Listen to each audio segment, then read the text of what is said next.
Ethan Cole wasn't this kind of man who drew attention anymore. At 42, he moved through Dry Hollow like a piece of furniture people had grown accustomed to, present, functional, unremarkable. His shoulders still carried the breadth of a man who'd once believed in his own strength, but now they slumped forward just enough to suggest defeat had settled in and made itself comfortable. Every Thursday, he rode into town. Same horse, same trail, same dust-choked road that kicked up red dirt and coated everything in a fine layer of frontier grit. And every Thursday, he stood by the train platform, alone. The first year, people asked questions, concerned questions, the kind neighbors ask when they still believe their curiosity might help. You expecting someone, Ethan? Waiting on a delivery? Got family coming through? His answers were always the same. Polite, vague, conversation ending. Just checking. Might be. Could happen. By the second year, the question shifted. Less concern, more gossip. The kind of talk that happens when people stop seeing tragedy and start seeing entertainment. He's lost it. Poor bastard. Think he even knows what he's waiting for anymore? By the fifth year, they stopped asking altogether. His Thursday vigil had become part of the town's fabric, like the crooked sign outside the saloon or the way the church bell stuck at 1/4 every hour. Strange, yes, but familiar strange, the kind you stop noticing. Now in year 10, Ethan Cole was a joke. Not a cruel one exactly, just the comfortable kind of mockery small towns reserve for their harmless eccentrics. There goes old Ethan. Thursday already? That man's got more faith than the preacher. If they'd asked him why he kept coming, really asked, not just tossed words in his direction while waiting for their own turn to talk, he wouldn't have been able to explain it himself. It wasn't hope. Hope had died sometime around year 3, buried under the weight of unanswered questions and the slow realization that some people vanish completely, leaving nothing behind but the holes they tear in your life. It wasn't obligation either. Nobody was making him do this. No promise to keep, no vow to honor. It was something worse. It was habit. The dangerous kind of habit that replaces purpose when you've got nothing left to fill the empty spaces. So every Thursday, Ethan Cole showed up. He stood on that platform. He watched trains arrive and depart. And when the last passenger stepped down and it became clear, again, that the person he was waiting for wasn't coming, he climbed back on his horse and rode home to a ranch that was falling apart one fence post at a time. This particular Thursday started like all the others. Ethan woke before dawn, fed the horses, checked the water troughs, and pretended not to notice how many things needed fixing that he didn't have the money or energy to address. The eastern fence line sagged. The barn door hung crooked. The roof over the main house had developed a leak he'd been meaning to patch for 3 months. His ranch, 60 acres of stubborn land that fought him for every goddamn thing, sat at the edge of the valley where Dry Hollow's optimistic founders had once imagined prosperity. That prosperity never came. The land was too hard, the water too scarce, the winters too brutal, and the summers too scorching. Most of the original homesteaders had moved on or died trying. Ethan stayed. Not out of love for the place. He'd lost that years ago. He stayed because leaving would require deciding where to go, and he'd used up his capacity for decisions. By mid-morning, he'd saddled his horse, a sturdy mare named Rust, because her coat was the color of old iron and her temperament just as reliable. She didn't spook easy, didn't complain, and didn't expect conversation. Perfect company for a man who'd forgotten how to provide it. The ride into town took 40 minutes at a steady pace. Ethan knew every rock, every turn, every scraggly tree that somehow managed to survive in this unforgiving stretch of country. The landscape didn't change, it just got older and drier, wearing itself down the same way he was. Dry Hollow wasn't much of a town. 200 souls on a good day, half that when the heat drove the smart ones elsewhere. A single main street lined with buildings that leaned into each other like drunks propping each other up. The general store, the saloon, the post office that doubled as a telegraph station, a church with a steeple that had lost its cross in a windstorm 8 years back and never bothered replacing it. And at the far end of town, the train platform. A simple wooden structure, barely more than a raised deck with a roof that provided questionable shade. But it was the town's connection to the wider world, the thing that reminded people that Dry Hollow, isolated as it was, hadn't been completely forgotten. Trains came through twice a week, Tuesday mornings and Thursday afternoons. Ethan only cared about Thursdays. He tied Russ to the post outside the general store and nodded to Mrs. Chen, who ran the place with the efficiency of a military general and the warmth of a cactus. "Afternoon, Ethan." "Ma'am." "Thursday again." "Yes, ma'am." "You know, there's a perfectly good train comes through on Tuesdays, too." "I'm aware." She shook her head, same way she did every week, and went back to arranging canned goods on shelves that never seemed to stay organized. Ethan walked toward the platform, boots kicking up small clouds of dust with each step. The afternoon sun hammered down with the kind of heat that made you feel like the sky had a personal grudge against you. A few people loitered nearby, not waiting for the train, just killing time because there wasn't much else to kill in Dry Hollow. Tom Briggs leaned against the saloon wall, whittling a piece of wood into something that would probably never become anything. He was a ranch hand who drifted between jobs, saving just enough money to drink it all away before starting over. "Ethan." "Tom." "Expecting someone special today?"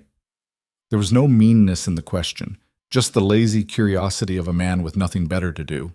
"Nope." "Then why—" "Don't know, Tom." That shut him up.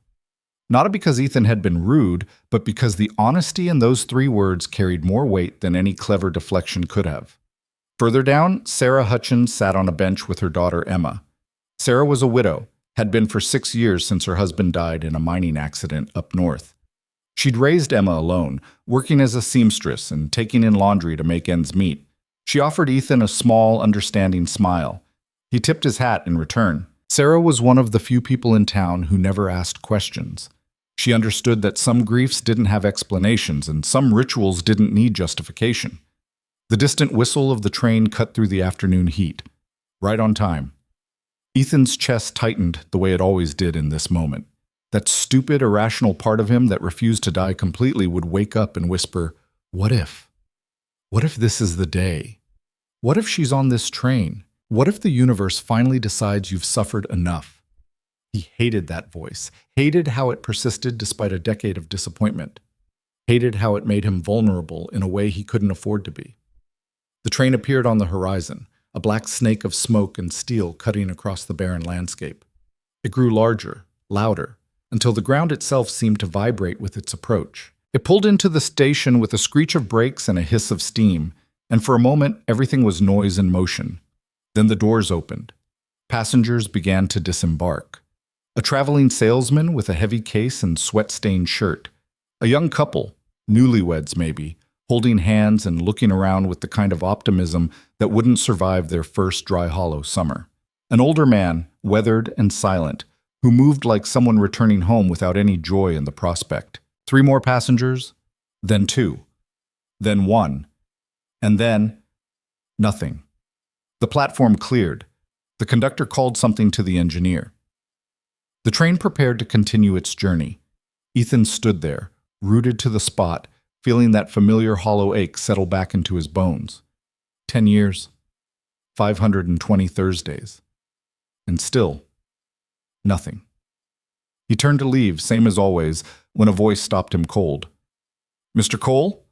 He turned back. Standing on the platform, having just stepped out from the last passenger car, was the postmaster's son, a skinny kid named Davy, who helped sort mail and run deliveries. "Got something for you," Davy said, holding out an envelope.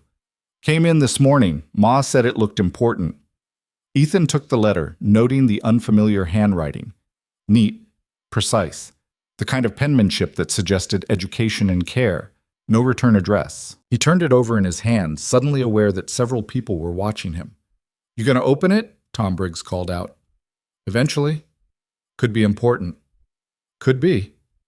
But he didn't open it there. Not in front of an audience. Not where his reaction, whatever it might be, would become fodder for gossip and speculation. He stuffed the letter into his jacket pocket, nodded his thanks to Davy, and walked back to where Rust waited patiently. The ride home felt longer than usual. The envelope in his pocket seemed to radiate heat, or maybe that was just his imagination working overtime. He'd gotten mail before, of course. Bills, mostly. The occasional notice from the county about taxes or land assessments. But something about this felt different. The handwriting was too careful, too personal.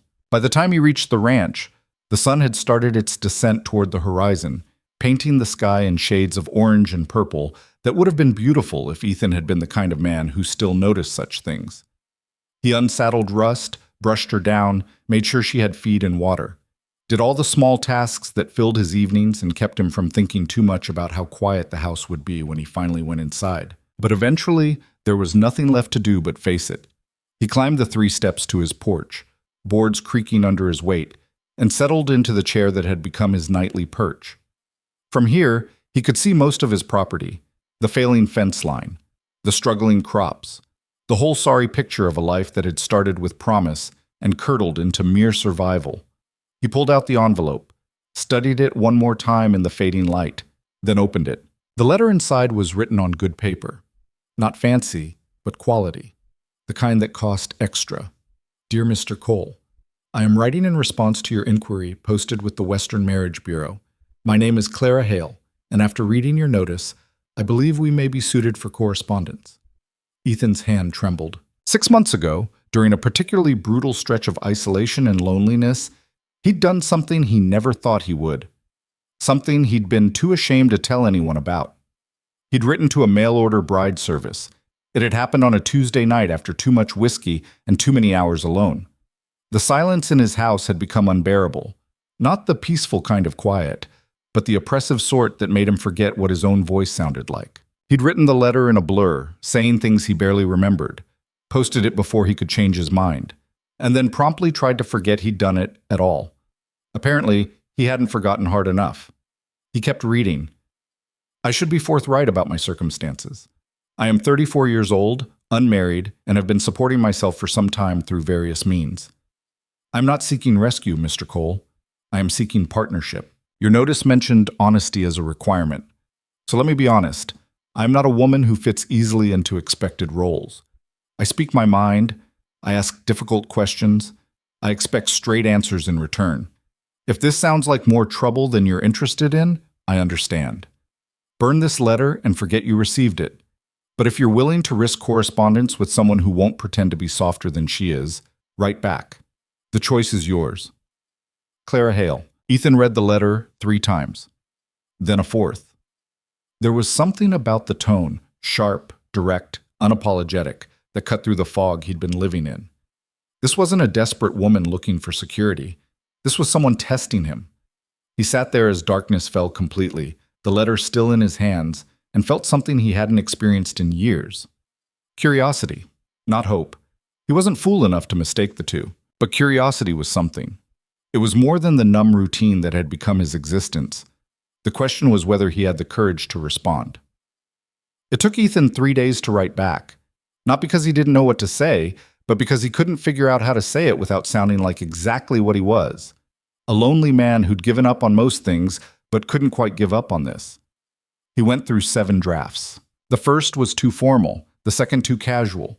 The third read like a business transaction, the fourth like a confession, and the fifth like he was apologizing for existing. He burned them all.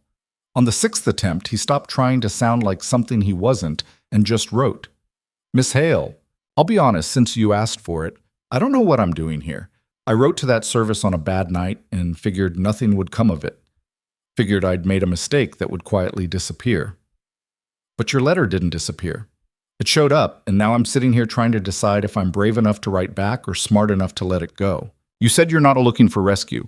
That's good, because I'm not in a position to provide it. My ranch barely survives season to season. I'm in debt to 3 different people in one bank. I'm 42 years old, and most days I feel twice that. But you also said you want straight answers, so here's one. Yes.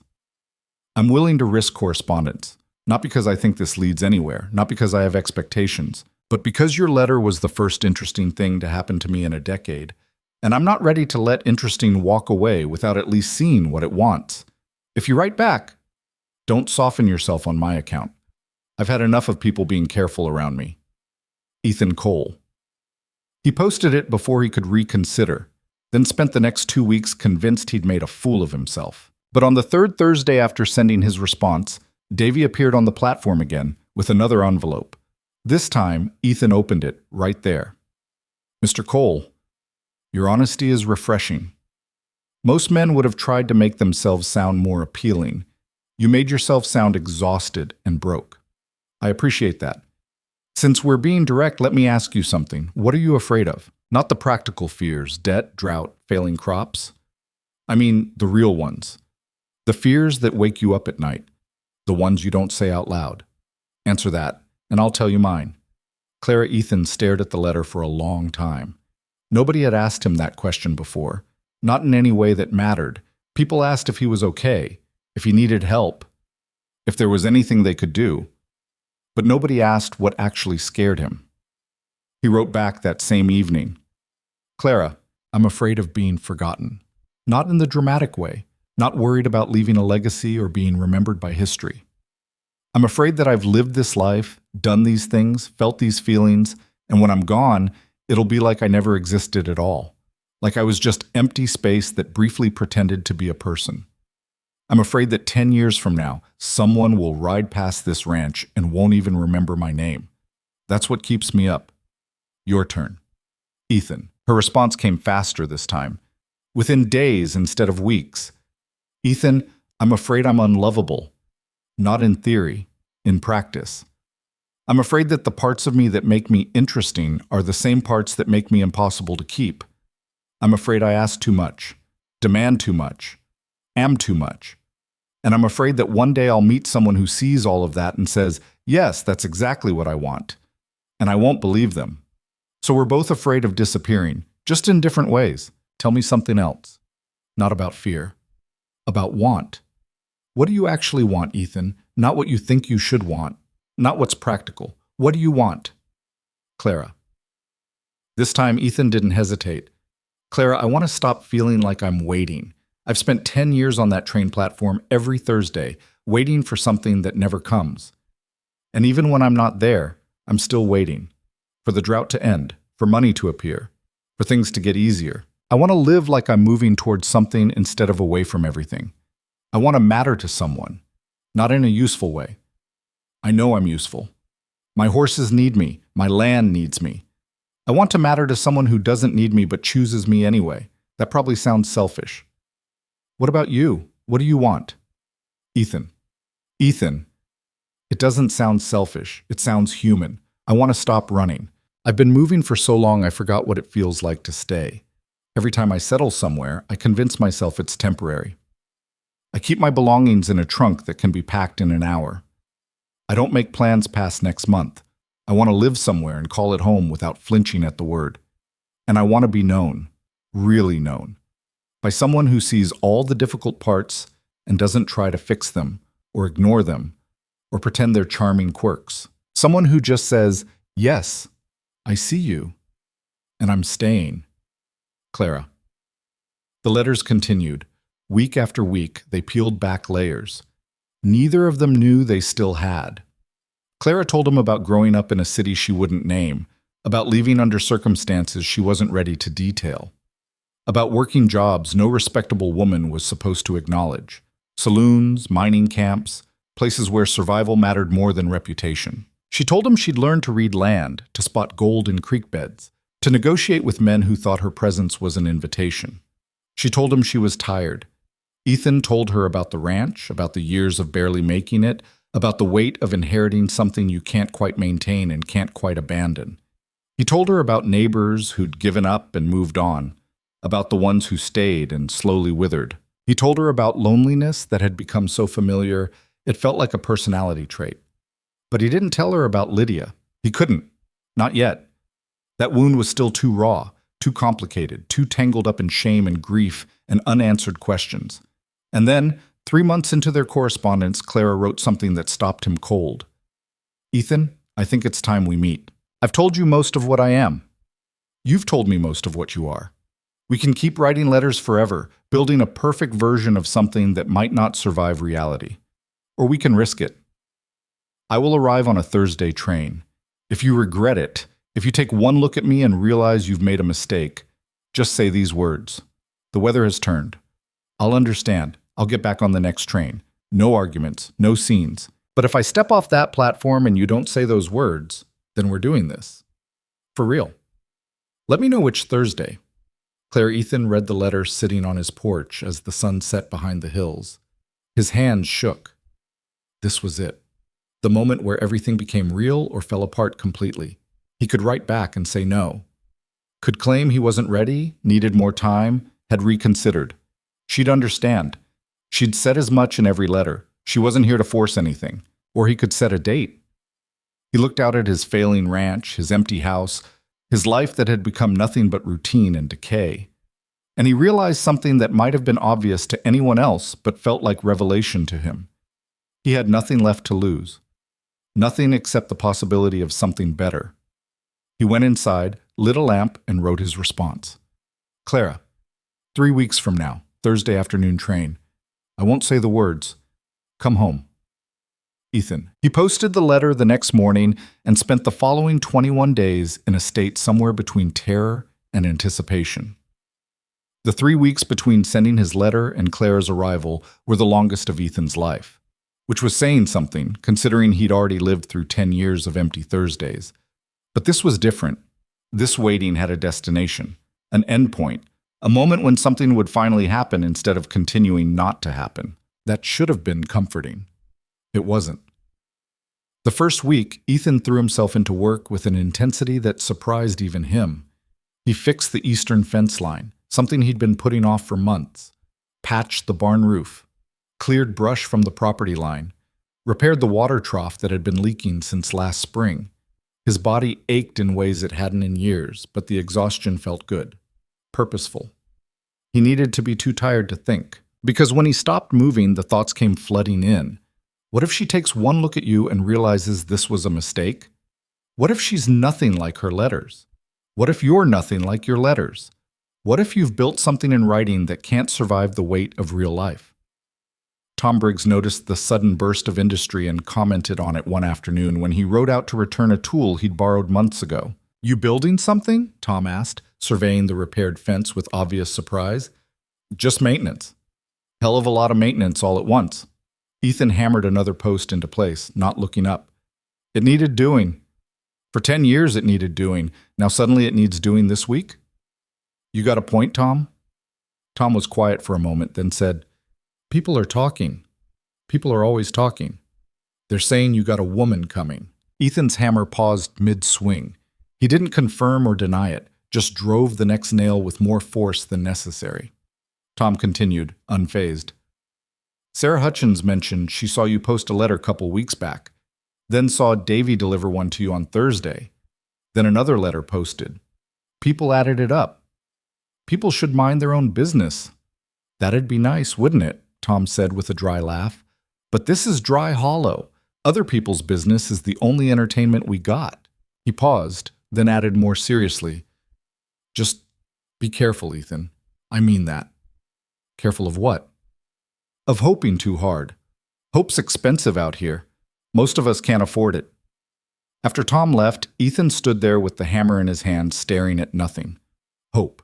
That goddamn word again. The second week was worse. The physical work ran out. The ranch was as repaired as it was going to get without serious money he didn't have, which meant he was left with time and his own thoughts, a combination that had never worked well for him. He found himself standing on his porch at odd hours, staring toward the road that led to town, as if Clara might appear early, as if she might decide not to wait for the scheduled Thursday and just show up. She didn't, of course. The road stayed empty. On Tuesday of that second week, Sarah Hutchins rode out to his ranch with her daughter Emma. She brought a basket of bread and preserves, her excuse for checking on him.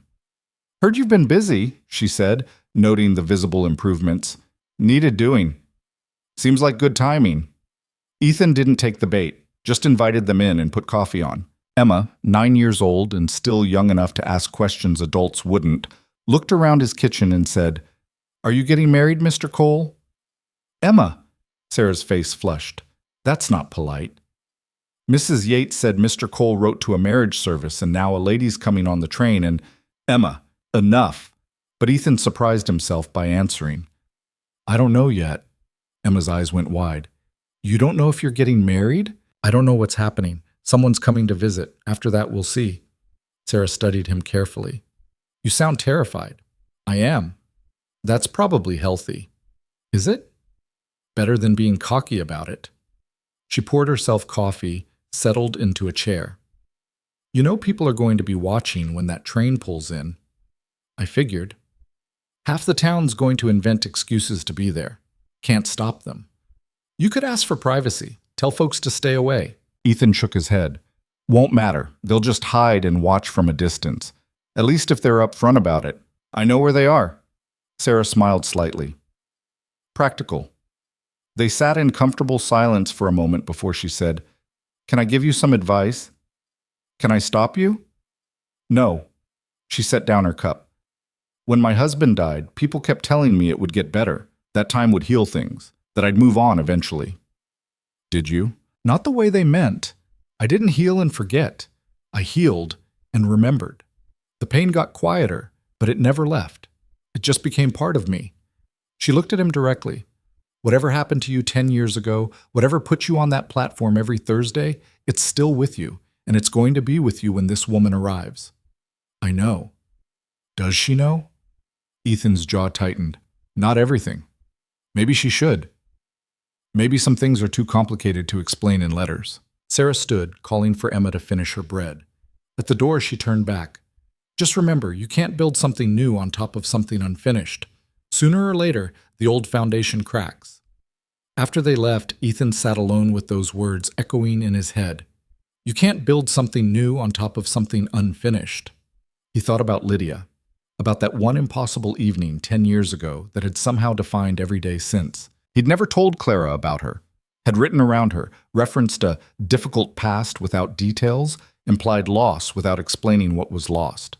Not because he was lying, but because he didn't know how to explain loving someone you met once, who disappeared without explanation, and who you never stopped looking for even after you stopped believing you'd find them. How do you put that in a letter? How do you tell someone you're trying to move forward with that you've spent a decade standing still? The third week arrived with unseasonable heat that made everything worse. The town was buzzing now. Everyone knew. Mrs. Chen at the general store, the regulars at the saloon, even the circuit preacher who came through once a month had heard something and offered to be available if Ethan needed counsel. He didn't. On Wednesday, the day before Clara's arrival, Ethan rode into town for supplies he didn't really need, just an excuse to show his face, to prove he wasn't hiding. The moment he tied up Rust, Mrs. Chen appeared in the doorway of the general store. Tomorrow's the day, she said. Not a question. Yes, ma'am. You ready? No. She nodded approvingly. Good. Man who thinks he's ready for something like this is a fool. Inside the store, she moved around with her usual efficiency, pulling items off shelves before Ethan even asked for them. You'll want coffee. Good coffee, not the swill you usually buy. I don't? And decent soap. And new sheets wouldn't hurt. When's the last time you replaced those? Mrs. Chen, don't Mrs. Chen me. You're about to have company for the first time in 10 years. You're going to make an effort. She piled items on his counter with the authority of someone who wouldn't be argued with. I can't afford. You'll pay me back when you can. Consider it an investment in this town, not being completely pathetic. Ethan almost smiled. Generous way to put it. I'm a businesswoman, Mr. Cole, not a romantic. But even I can see that if this works out, it's good for everyone. New blood, new energy.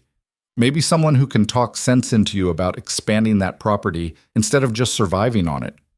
He paid for what he could, let her put the rest on credit, and was loading his horse when Tom Briggs appeared from the saloon. Big day tomorrow, Tom said. Seems like. You want company when you go to meet her? Ethan looked at him, surprised. Tom wasn't the sentimental type, wasn't the supportive friend type either, really. He was the drink and complain type, the drift through life type. Why would you offer that? Tom shrugged, uncomfortable. I don't know. Seems like the kind of thing that'd be easier with someone standing next to you, even if it's just me. Something in Ethan's chest loosened slightly. I appreciate it, Tom, but this is something I need to do alone. You sure? Yeah, Tom nodded, accepting it. Well, if it goes sideways, first drink's on me. And if it goes well? First drink's still on me. Just for different reasons. That night, Ethan didn't sleep. He lay in bed staring at the ceiling, listening to the house settle and creak around him.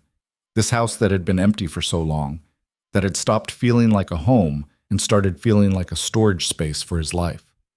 Tomorrow, that might change. Or tomorrow, he might watch someone step off a train, say 5 words, and disappear back into the unknown. Both possibilities terrified him equally. At some point near dawn, he must have dozed off because he woke to sunlight streaming through gaps in the curtains and the immediate, crushing realization. Today was Thursday. Ethan moved through the morning in a fog, going through motions his body knew by muscle memory while his mind stayed somewhere else entirely. He fed the horses but couldn't remember doing it. Made coffee but left it sitting on the stove until it went cold. Started to shave, then stopped halfway through and stared at his reflection like he didn't recognize the man looking back. The face in the mirror was weathered, lined in ways that had nothing to do with age and everything to do with the kind of life he'd lived. There were scars there. A thin one across his left eyebrow from a fence post that had snapped back when he was 23, another along his jawline from a fight he barely remembered. His eyes looked tired. Hell, everything about him looked tired. He finished shaving with hands that weren't quite steady, nicked himself twice, and cursed under his breath both times. By the time he'd cleaned up and changed into clothes that weren't work-worn and dust-covered, it was nearly noon. The train wouldn't arrive until 2:30. 2.5 hours that felt like an eternity, and also not nearly enough time. He stood in his bedroom, looking at the clean shirt he'd put on, and had the sudden irrational urge to change again. This shirt was too formal, or not formal enough, or it made him look like he was trying too hard, or not trying hard enough. Jesus Christ, he muttered to himself. Get it together. But his hands were shaking when he buttoned his vest. The ride into town took forever and also no time at all. Ethan was aware of every detail with a strange, heightened clarity, the way Rust's gait changed when they crossed from hard-packed dirt to the slightly softer ground near the creek bed. The exact pattern of clouds stretched across the sky, the distant sound of someone hammering something in the direction of town. His mind wouldn't settle. It kept jumping between scenarios, each one worse than the last. She steps off the train and he knows immediately it won't work. Something in her face, or his, or the air between them makes it clear this was a mistake. She steps off the train and she's beautiful and interesting and everything her letters promised. But she takes one look at him and realizes he's not enough. She doesn't step off the train at all. Changed her mind somewhere along the route and kept going. She steps off and he opens his mouth to greet her, and nothing comes out because he's forgotten how to talk to people like a normal human being. Each scenario played out in vivid detail, and each one ended with him standing alone on that platform, watching another train pull away, returning to his empty ranch and his empty life, with the added weight of knowing he'd tried and failed. When he reached the edge of town, he almost turned back. His hands tightened on the reins. Rust slowed, sensing his hesitation. He could do it. Just turn around, ride home. Let the train come and go without him. Clara would understand. She'd said as much. If he had second thoughts, she wouldn't blame him. But even as he considered it, he knew he couldn't, because this moment, terrifying as it was the only thing he'd moved toward in 10 years. Everything else had been standing still or sliding backward. This, at least, was motion, direction. Even if it led nowhere, at least he'd know he tried. He nudged Rust forward. The town was more crowded than usual for a Thursday afternoon. People lingered near the platform with transparent excuses. Mrs. Chen was reorganizing her storefront display, which coincidentally gave her a perfect view of the train station. Tom Briggs sat on the saloon steps, pretending to read a newspaper he was holding upside down.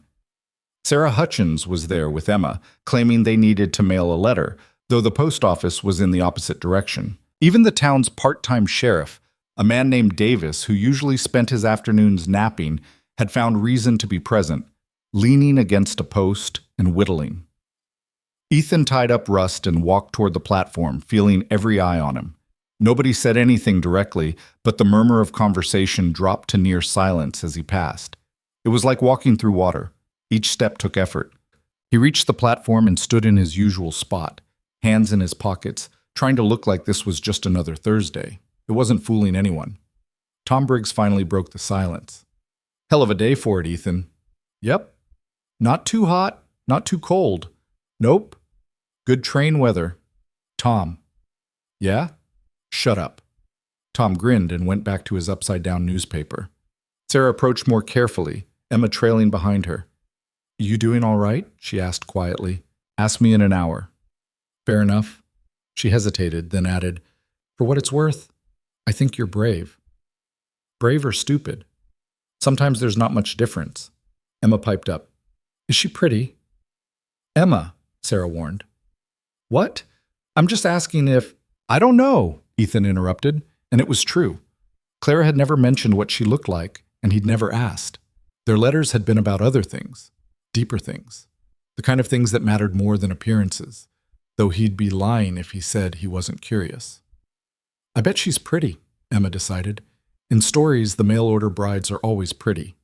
This isn't a story, Ethan said, more sharply than he intended. Emma's face fell. Sarah put a hand on her daughter's shoulder. Come on, let's give Mr. Cole some space. As they walked away, Ethan felt a stab of guilt. Emma was just a kid, excited, innocent. She didn't deserve his anxiety spilling over onto her, but he couldn't bring himself to call them back and apologize. He needed all his focus just to keep standing here, waiting, not running. The minutes crawled by. 2 o'clock came and went, 2:15, 2:20. The distant whistle of the approaching train cut through the thick afternoon air, and Ethan's entire body went rigid. This was it. The point of no return. He could still leave, could walk away right now, get on his horse, and ride out before the train arrived. But his feet stayed planted. The train appeared on the horizon, growing larger with each passing second.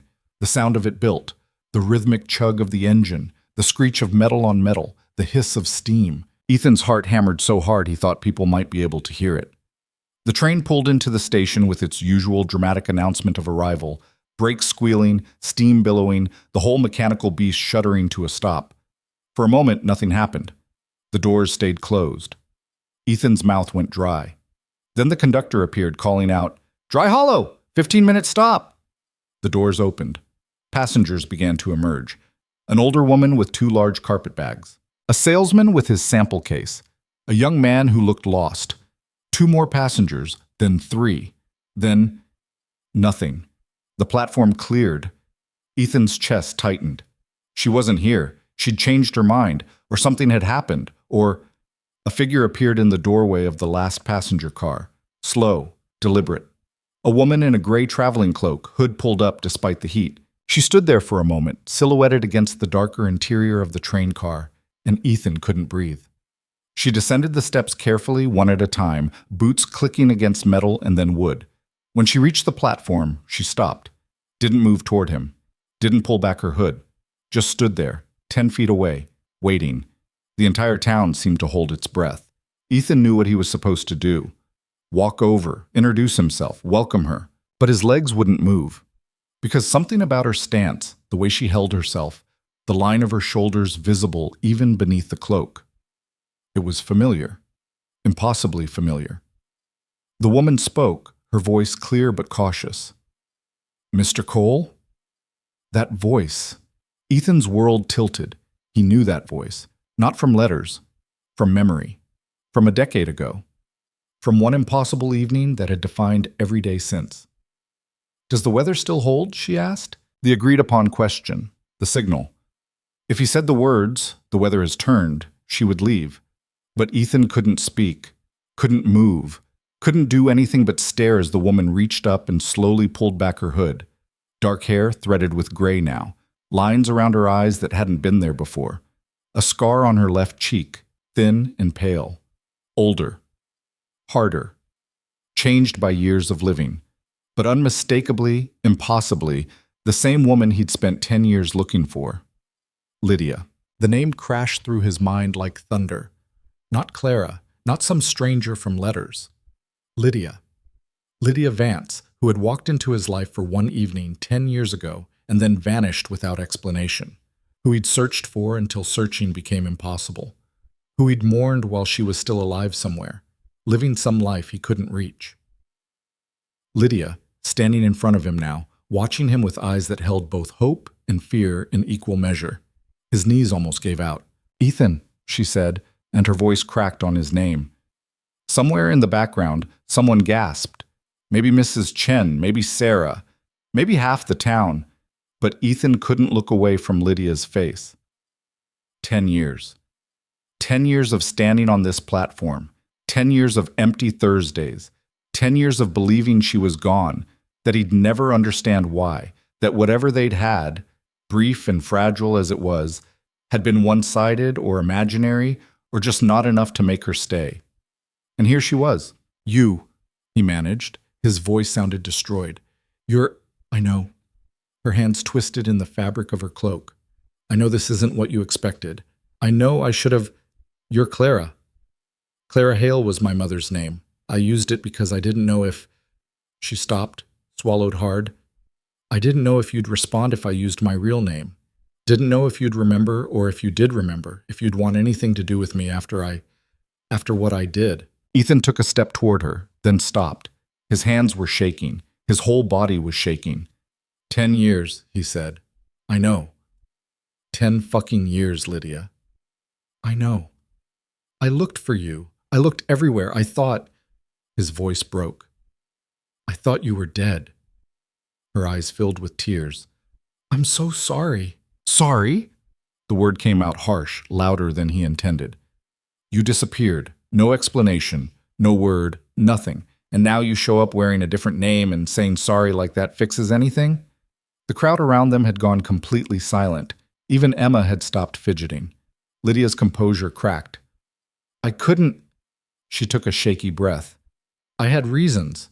They weren't good enough, I know that now, but at the time—" "What reasons?" Ethan demanded. "What reasons could possibly—" "I was married." The words hit him like a physical blow.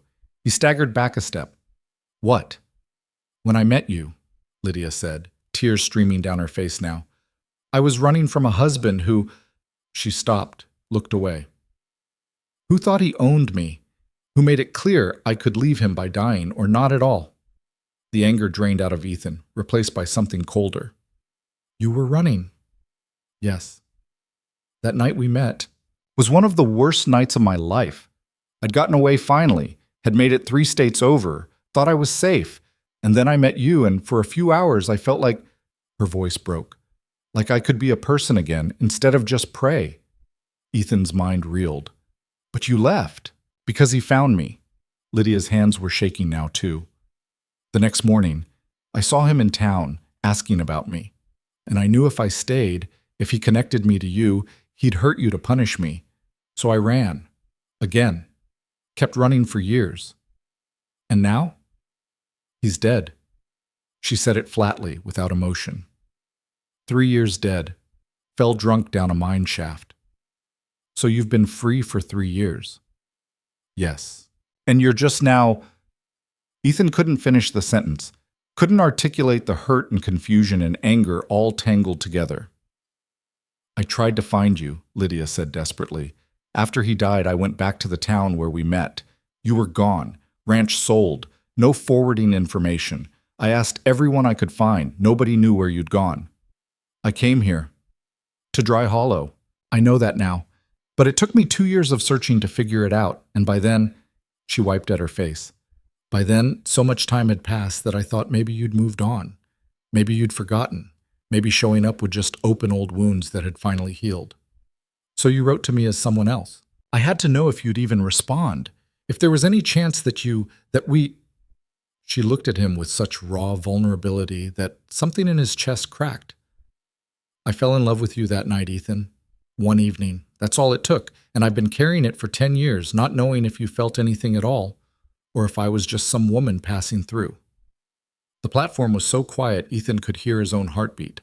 Everyone was watching, waiting. He looked at Lydia, really looked at her, at the woman she'd become, at the scars and lines that spoke of survival, at the fear and hope fighting for dominance in her expression. 10 years ago, she'd been young and bright and full of possibility. Now she was something else, harder, tempered by life. But standing there, looking at her, he realized something that cut through all the confusion and hurt. She was still her, and he was still him, and somehow, impossibly, they'd found each other again. "The weather," Lydia said quietly. "Does it still hold?"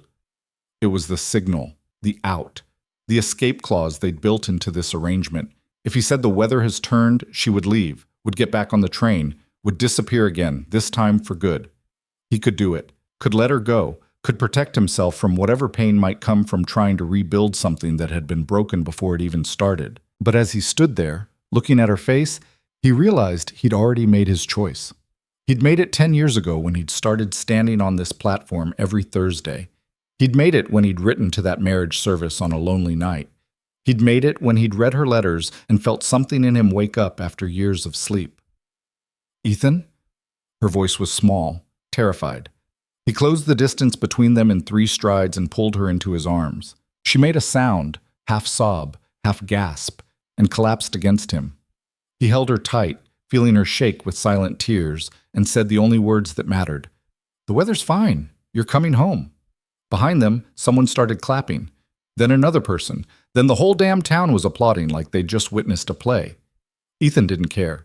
He held Lydia and felt 10 years of grief and longing and confusion pour out of both of them in a way that was messy and raw and nothing like the neat resolutions in stories. When they finally pulled apart, both of them were crying. Both of them were shaking. "I don't know how to do this," Ethan admitted. "Me neither. I'm angry at you." "You should be. And hurt." "I know. But I also—" He stopped, trying to find words that didn't sound stupid or insufficient. "I never stopped." "Neither did I." Tom Briggs appeared at Ethan's elbow, looking uncomfortable but determined. Ethan? You want me to get her trunk?" Ethan had forgotten about luggage entirely, about practical things, about anything beyond the fact that Lydia was here and real and not disappearing again. "Yeah," he managed. "Thanks, Tom." Tom headed for the baggage car, and Mrs. Chen materialized with a handkerchief that she pressed into Lydia's hand. "Welcome to Dry Hollow," Mrs. Chen said briskly. "I run the general store. You'll need supplies. Come by tomorrow and we'll get you sorted." "Thank you," Lydia said, her voice still thick with tears. Sarah Hutchins approached more carefully, Emma hiding behind her skirts now, suddenly shy. "I'm Sarah," she said simply. "If you need anything or just want company, I'm 2 streets over."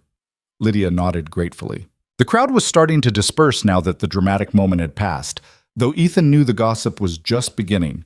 This story would be told and retold until it barely resembled what had actually happened. He didn't care about that either. Tom returned with a battered trunk and a smaller carpet bag. "This everything?" "That's it," Lydia confirmed. Everything she owned, Ethan realized, fitting in 2 pieces of luggage. Just like she'd said in her letters, always ready to move at a moment's notice. But not anymore. He loaded her belongings onto Rust, then looked at Lydia. "You know how to ride?" "Not well." "You can ride with me then. It's not far." She nodded and let him help her up, settling behind him with her arms around his waist. The contact felt strange and familiar at the same time, like coming home to a place that had changed while you were gone but was still recognizably home. They rode out of town in silence, Ethan acutely aware of every place where her body pressed against his back, of her breathing, of her presence. Real, solid. Here. After 10 minutes, she spoke quietly, her voice close to his ear. "I read your letters over and over, the ones you sent as yourself. You were so honest. Didn't seem worth lying. You told me things I don't think you'd told anyone. Probably not. But you never mentioned me." Ethan's hands tightened on the reins. "I didn't know how." "Were you angry when you figured out who I was?" "I didn't figure it out until you pulled back that hood." She was quiet for a moment. "Really? Really? I thought I was sure you'd recognize my voice, or something in the letters would give it away, or I wasn't looking for you in those letters, Lydia. I'd given up on that years ago. But you kept going to the platform. That was habit, not hope." She tightened her arms around him. "I'm sorry I made you wait so long. I'm sorry I couldn't find you. You tried. Not hard enough. Ethan, if he'd found you, if he'd known you mattered to me," her voice went cold, "he would have killed you. I made sure nobody could connect us. That was the only way to keep you safe." They rode the rest of the way in silence, but it was different now. Less tense, more settled. When they reached the ranch, the sun was starting its descent toward the horizon, painting everything in amber light. Ethan dismounted and helped Lydia down. She stood in the yard, looking around at the property with an expression he couldn't quite read. "It's not much," he said. "It's more than I've had in 10 years. He showed her inside, suddenly embarrassed by how empty the house was. How bare. He'd never bothered decorating, never saw the point when it was just him. Kitchen's through there. Bedroom upstairs. There's a guest room too if you need. Ethan. He stopped. She stood in the middle of his front room, still wearing her traveling cloak, looking exhausted and vulnerable and uncertain. I need you to know, she said. I don't expect anything. Not right away. Maybe not ever, if you decide this is too much. I know you agreed to Clara Hale, not to this, to me, to everything that comes with me. What comes with you? Complications, baggage, a past that's messy and painful. I'm not... She stopped, started again. I'm not the woman you met 10 years ago. That woman was young and naive and still believed things could be simple. I don't believe that anymore. Ethan set down her trunk and crossed to where she stood. Good. Good. I don't want simple. I don't want easy. I had easy. It was boring and lonely and meaningless. He looked at her directly. I want real. And real is complicated and messy and hard. You say that now. I've had 10 years to think about it. A ghost of a smile crossed her face. So have I. They stood there, close enough to touch, but not touching, and Ethan felt the weight of everything unsaid hanging between them. There were conversations they needed to have, questions that needed answering, wounds that needed acknowledging. But not tonight. Tonight they just needed to breathe the same air and accept that this impossible thing was actually happening. You must be exhausted, Ethan said finally. I am. Guest room's made up. Not much, but it's clean. Thank you. He showed her upstairs, carrying her trunk, pointing out the washroom and where to find towels and apologizing for how basic everything was. At the door to the guest room, she turned to him. Ethan? Yeah? Thank you for not saying the words. The weather thing? She nodded. Yeah, well... He shrugged awkwardly. I've waited this long. Would be stupid to give up now. She smiled, really smiled, and something about it reminded him powerfully of that night 10 years ago when she'd laughed at something he'd said, and he'd realized he could listen to that sound for the rest of his life. Good night, Ethan. Good night, Lydia. He went back downstairs, his mind spinning, and stood in his empty kitchen staring at nothing. Lydia was upstairs, in his house, real and alive and here. After 10 years of absence, she'd returned not as a ghost or a memory, but as a woman with her own scars and stories and survival. He didn't know what happened next, didn't know if they could actually build something from the wreckage of what they'd lost, but for the first time in a decade, he wasn't standing still.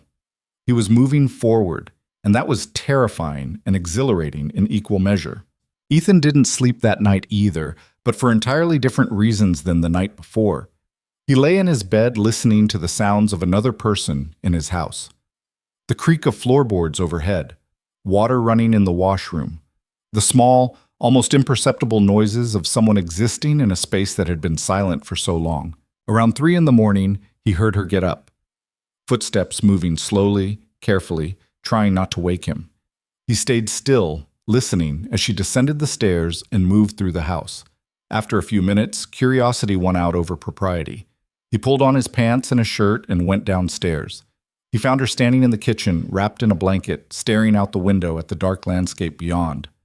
Couldn't sleep? He asked. She turned, startled. I didn't mean to wake you. You didn't. I was already awake. Insomnia? Something like that. He moved to the stove, checking the embers, adding wood. Coffee? At 3 a.m? I've had it at worse hours. She smiled faintly. Then, yes, thank you. They stood in awkward silence while the coffee heated, both of them acutely aware of how strange this was. Two people who'd shared one evening 10 years ago, who'd exchanged letters as strangers, now standing in a kitchen in the middle of the night, trying to figure out how to be in the same space. When the coffee was ready, Ethan poured 2 cups, and they sat at the kitchen table. The lamplight cast long shadows across the room, making everything feel suspended, unreal. I keep thinking I'm going to wake up, Lydia said, finally. That this is just another dream, and I'll open my eyes and be somewhere else. I had the same thought earlier. How long did you dream about this, finding me again? Ethan stared into his coffee. Years, but the dream stopped eventually. Got tired of waking up disappointed. She flinched. I did that to you. We both did it to each other. You didn't exactly have an easy time either. No? She wrapped her hands around the cup, seeking warmth. But I knew I was alive. You didn't even have that. Tell me something, Ethan said. When did you realize it was me? That the notice you responded to was mine? When I saw your name on the letter, Ethan Cole. There aren't many of those, and the location matched where I'd finally tracked you to. I knew before I even read what you'd written. But you didn't tell me. Would you have believed me? If I'd written back saying I was Lydia, the woman who disappeared without a word 10 years ago, now conveniently looking for you through a marriage service? She shook her head. You would have thought it was a cruel joke, or a con. I wouldn't have blamed you. So you tested me instead. I tested us, wanted to see if what we felt that night was real or just circumstance and timing. And she looked at him directly. It was real. Reading your letters, I fell in love with you all over again. Maybe deeper this time, because I was getting the parts of you that don't show up in one evening of conversation. Ethan's throat tightened. I fell in love with Clara Hale, woman I'd never met. Are you angry about that? That I wasn't who you thought? I don't know what I am. He ran a hand through his hair. Part of me wants to be angry. Feels like I should be. You lied. I did. But another part of me doesn't care because you're here and that's all I wanted for 10 years. So what do we do with that? I have no idea. They sat in silence, sipping coffee that was too hot and too bitter but gave them something to do with their hands. Can I ask you something? Lydia said. Yeah. Why did you keep going to that platform every Thursday for 10 years? What made you keep showing up? Ethan considered the question, trying to find an answer that made sense. I told myself it was routine, just something I did, like feeding the horses or checking the fence line. But really, he set down his cup. I think I was punishing myself. For what? For not making you stay that night, for not seeing that something was wrong, for not protecting you. Ethan, you couldn't have... I know that now. Knew it then too, probably, but knowing something and believing it are different things. He looked at her. Every Thursday I stood on that platform was me saying I hadn't forgotten, that whatever we had, however brief, mattered enough to mark. Lydia's eyes filled with tears. I marked it too, different way. I kept moving, kept running, but every town I landed in, I'd find the highest point and look toward where you were, or where I thought you might be, and I'd remember. Remember what? How you looked at me that night, like I was worth seeing, not worth owning or controlling or using, just worth seeing. She wiped at her face. My husband never looked at me that way, not once in 7 years of marriage, but you did it in an evening. How old were you when you married him? 19, stupid and desperate to get away from a family that didn't want me. So you jumped from one trap to another. Exactly. She laughed bitterly. Thought I was being smart, independent. Turned out I was just trading one prison for another. When did you realize? First month. He showed me who he really was and made it clear that leaving wasn't an option. Her voice went flat. He broke my arm the first time I tried, said next time it'd be my neck. Ethan's hands clenched into fists. I'm glad he's dead. So am I. Though I wasted 3 years after his death being too scared to believe he was really gone, kept thinking he'd show up, that it was a trick. Is that why you kept moving? Partly. Also didn't know how to stop. When you've been running that long, standing still feels dangerous. And now? She met his eyes. Now I'm tired of running. I want to try standing still. With you, if you'll let me. Ethan wanted to say yes immediately. Wanted to close the distance between them and promise her everything she'd been denied for 10 years. But he'd learned something about promises in his 42 years. They were easy to make in moments of emotion and hard to keep when reality set in. I want that too, he said carefully. But I don't know how to do it right. I've been alone a long time, got used to my own company, my own ways. I'm not easy to live with. Neither am I. I'm broke. This ranch barely survives. You'd be signing on for hard work and uncertain prospects. I've had worse. I'm still angry at you sometimes. It comes in waves. I'll be fine, and then I'll remember the 10 years and it hits me again. I know. I'm angry at me, too. And I don't know if I can.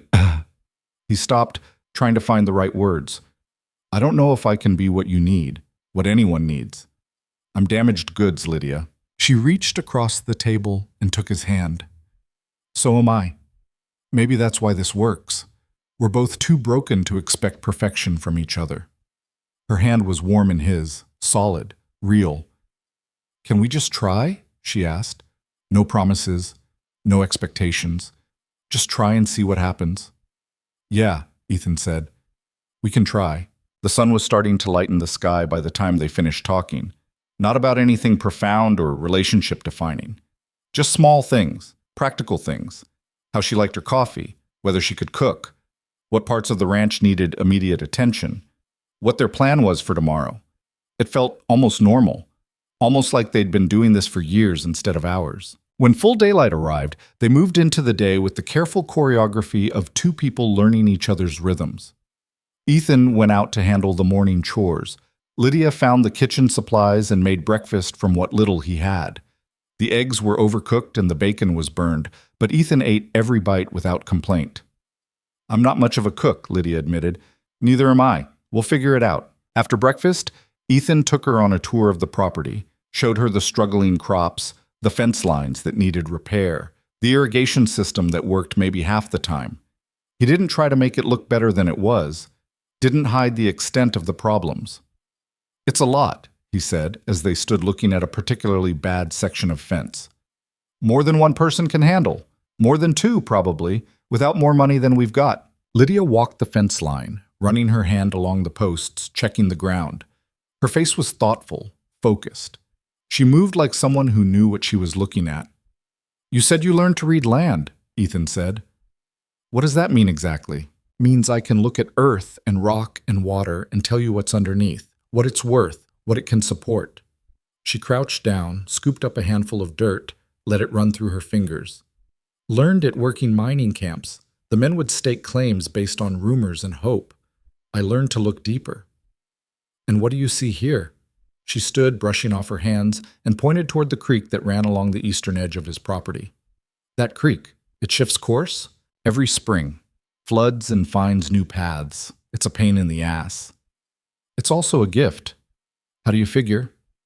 Water that moves like that carries things, sediment, minerals, sometimes more valuable things. She walked toward the creek, Ethan following. You ever find anything in these creek beds after the water recedes? Rocks, mostly. Some interesting ones. I've got a collection in the barn. Show me. They went to the barn and Ethan pulled out a wooden crate filled with stones he'd collected over the years. Nothing special, just things that caught his eye when he was working near the creek. Lydia sorted through them methodically, setting aside most, examining a few more carefully. She held up a particularly heavy, unremarkable-looking rock. This one. Where'd you find it? Near the bend in the creek. Eastern section. Why? She didn't answer immediately, just turned the rock over in her hands, studying it from every angle. Then she set it down and looked at Ethan with an expression he couldn't quite read. Don't get excited, she said, but I think you might have gold on your property. Ethan laughed. Gold? Right. I'm serious. Lydia, people have been searching this territory for 30 years. If there was gold worth finding, someone would have found it. Unless it's not where people usually look. She picked up the rock again. This has traces. Probably not much, but traces mean there's a source upstream, or underground. You can tell that from a rock? I've spent years in mining country. You learn to recognize signs. She met his eyes. I'm not saying we're sitting on a fortune. I'm saying it's worth investigating. Ethan wanted to dismiss it, wanted to write it off as optimism or wishful thinking. But Lydia didn't seem like someone prone to either of those things. Even if you're right, he said carefully, mining takes equipment, money, things we don't have. Mining does. But prospecting doesn't. We can do preliminary work ourselves. If we find something worth pursuing, then we figure out next steps. And if we don't find anything, then we're exactly where we are now, no worse off. Ethan looked at the rock in her hand, then at her face. She was serious, completely serious. All right, he said, we try. They spent the next several days developing a routine that worked around both the ranch's needs and Lydia's prospecting efforts. Mornings were for essential work, feeding animals, maintaining equipment, the tasks that couldn't be postponed. Afternoons, when the heat was worst anyway, Lydia would work the creek beds. Ethan watched her from a distance sometimes. She moved with a purpose he recognized because he'd once moved that way himself, before life ground it out of him. She was methodical, patient, would spend an hour on a single section of creek bed, sifting through sediment, examining rocks, making notes. On the third day, Tom Briggs rode out ostensibly to return another borrowed tool. "Heard your woman's been digging around in the creek," he said. "Word travels fast. Always does. What's she looking for?" "Nothing important. People are talking." "People are always talking." "Fair point." Tom paused. "But seriously, Ethan, some folks are getting curious, asking questions about her, about what she's doing here, about whether she's really who she says she is." "She's who she says she is. But she lied about her name. For good reasons." "I believe you. I'm just saying, not everyone will." Tom shifted uncomfortably. "Sarah Hutchins asked me to tell you to be careful. Said people are making up stories to fill in the blanks they don't have." "What kind of stories?" "That she's running from the law, that she's after your land, that she's not right in the head." He held up a hand. "I'm not saying I believe any of it, just passing along that it's out there." After Tom left, Ethan found Lydia at the creek. She was crouched in the water, pants rolled up to her knees, hands working through silt. "Town's talking about you," he said. She didn't look up. "I figured they would." "Bothers you?" "I've survived worse than gossip." "Some of them think you're after my land." Now she did look up, eyebrows raised. "This land? The 60 acres of struggle? That's what they think I'm scheming for?" "Apparently." She laughed, but there wasn't much humor in it. "If I wanted land, I'd go somewhere it actually produces something." "I told Tom you're who you say you are." "But some of them won't believe it." "No." She stood, water dripping from her hands and legs, and looked at him seriously. "Does it bother you, what they think?" "Some." "Enough to want me to leave?" "No." The answer came immediately, without thought. "No." "Good." She turned back to her work. "Because I think I found something." Ethan's heart jumped. "What?" "Come here." He waded into the creek, cold enough to make him suck in a breath, and crouched beside her. She showed him a spot where the water had worn away the bank, exposing a seam of different-colored rock. "See that?"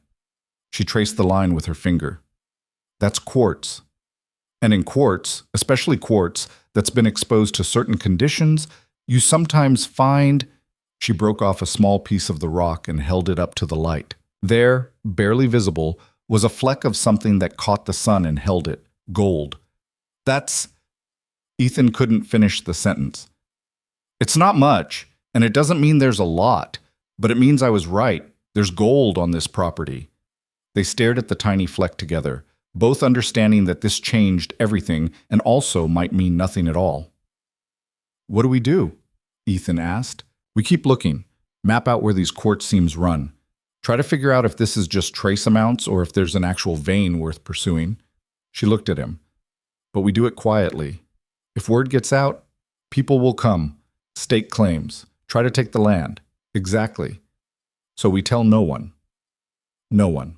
They worked together the rest of that afternoon, carefully, systematically exploring the creek bed and the exposed banks. They found 3 more spots with similar quartz formations. 2 had traces of gold. 1 had slightly more. By evening, they were exhausted and covered in mud, but cautiously optimistic. "I need to go deeper," Lydia said as they cleaned up. "The creek bed is showing us what's washed down over years, but the source is somewhere upstream or underground. That's what we need to find." "How do we do that?" "Carefully, and with tools we don't have." "So we need money, or we need to be creative." That night, they sat at the kitchen table with paper and pencil, mapping out what they'd found and planning their next steps. It felt almost like a partnership, like they were building something together instead of just surviving parallel to each other. "I never thought I'd care about gold," Ethan admitted. "Always seemed like something for desperate people or dreamers." "Which one are we?" "Both, probably," Lydia smiled. "Then we're in good company. Most of the people who found anything worth finding were both." How many didn't find anything at all? More than did, but they're not the ones people tell stories about. The work continued. Days turned into weeks. They developed a rhythm. Ranch work, prospecting, planning, more ranch work. Sometimes they'd go hours without talking, just working side by side. Other times they'd talk about everything and nothing. Slowly, the strangeness wore off. The awkwardness of being two people who barely knew each other but had a complicated history eased into something more comfortable. But the anger Ethan had mentioned still surfaced sometimes. One evening, about 3 weeks after Lydia's arrival, they were eating dinner when he put down his fork suddenly. "I need to ask you something." Lydia looked up. "All right, that morning, 10 years ago, when you left." His voice was tight. "Did you think about leaving me a note? Some kind of explanation?" She was quiet for a long moment. "Yes, but you didn't." "I was terrified. I saw my husband in town and I panicked. All I could think was that I needed to disappear completely. No trail, no connection, nothing he could use to find me or hurt you. You could have sent something later, after you were safe. I thought about it, every day for months. But by then so much time had passed, and I didn't know what to say that wouldn't sound like an excuse or a lie." She met his eyes. "And honestly, part of me thought it would be easier for you if you just forgot me." "Easier?" "Yes. You thought 10 years of not knowing what happened would be easier than a letter." Her face flushed. "When you put it that way, it sounds ridiculous." "It was ridiculous. I know that now. Do you?" He pushed away from the table. "Because I spent 10 years thinking you left because of me. Because I wasn't enough. Because something I said or did made you run." "Ethan, no, let me finish." He paced the kitchen. "I replayed that evening 1,000 times. Tried to figure out what I did wrong, what I could have done differently. It ate at me, made me doubt everything. I never meant for that, but that's what happened." He stopped, facing her. "Your intention doesn't change the impact." Lydia stood. "You're right. I hurt you. I made selfish choices out of fear and told myself they were for your protection. But really, I was protecting myself." "From what?" "From having to face what I'd done. From having to explain or justify or deal with the consequences of leaving." Her voice cracked. "It was cowardly. I was cowardly. And I'm sorry." They stood there, the table between them, years of hurt and misunderstanding finally out in the open. "I don't know how to forgive you," Ethan said quietly. "I want to, but I don't know how. I don't expect you to. Not yet. Maybe not ever." "Then what are we doing here?" "Trying." She wiped at her eyes. "We're trying. That's all we can do." The argument, if it could even be called that, left them both raw. They moved around each other carefully for the next few days, polite but distant. But the work continued. The prospecting, the ranch maintenance, the slow, methodical search for something that might not even exist. And then, on a Wednesday afternoon nearly a month after Lydia's arrival, she called out to him from the eastern section of the property. Her voice carried urgency. Ethan dropped what he was doing and ran. He found her standing in the creek bed, hands shaking, staring at something she'd unearthed. "What is it?" She turned to him, face pale. "Ethan, I found the vein." He looked down. There, exposed by her careful excavation, was a seam of quartz shot through with gold. Not traces, not flecks. Real, visible gold running through the rock like a promise. "How much?" His voice came out hoarse. "I don't know. Could be a small pocket, could be more." She looked at him. "But it's enough to change things. If we work it right." They stood there looking at what they'd found, and Ethan felt something he hadn't allowed himself to feel in years. Hope. Real, dangerous, terrifying hope. "We tell no one," Lydia said firmly. "Not yet. We need a plan. Need to figure out how to secure the claim properly, how to extract it without drawing attention, how to—" "Lydia," she stopped. "We found it." "I know. We actually found it." A smile broke across her face, real and bright. "We did." And for the first time since she'd arrived, Ethan pulled her into his arms not out of grief or desperation, but out of joy.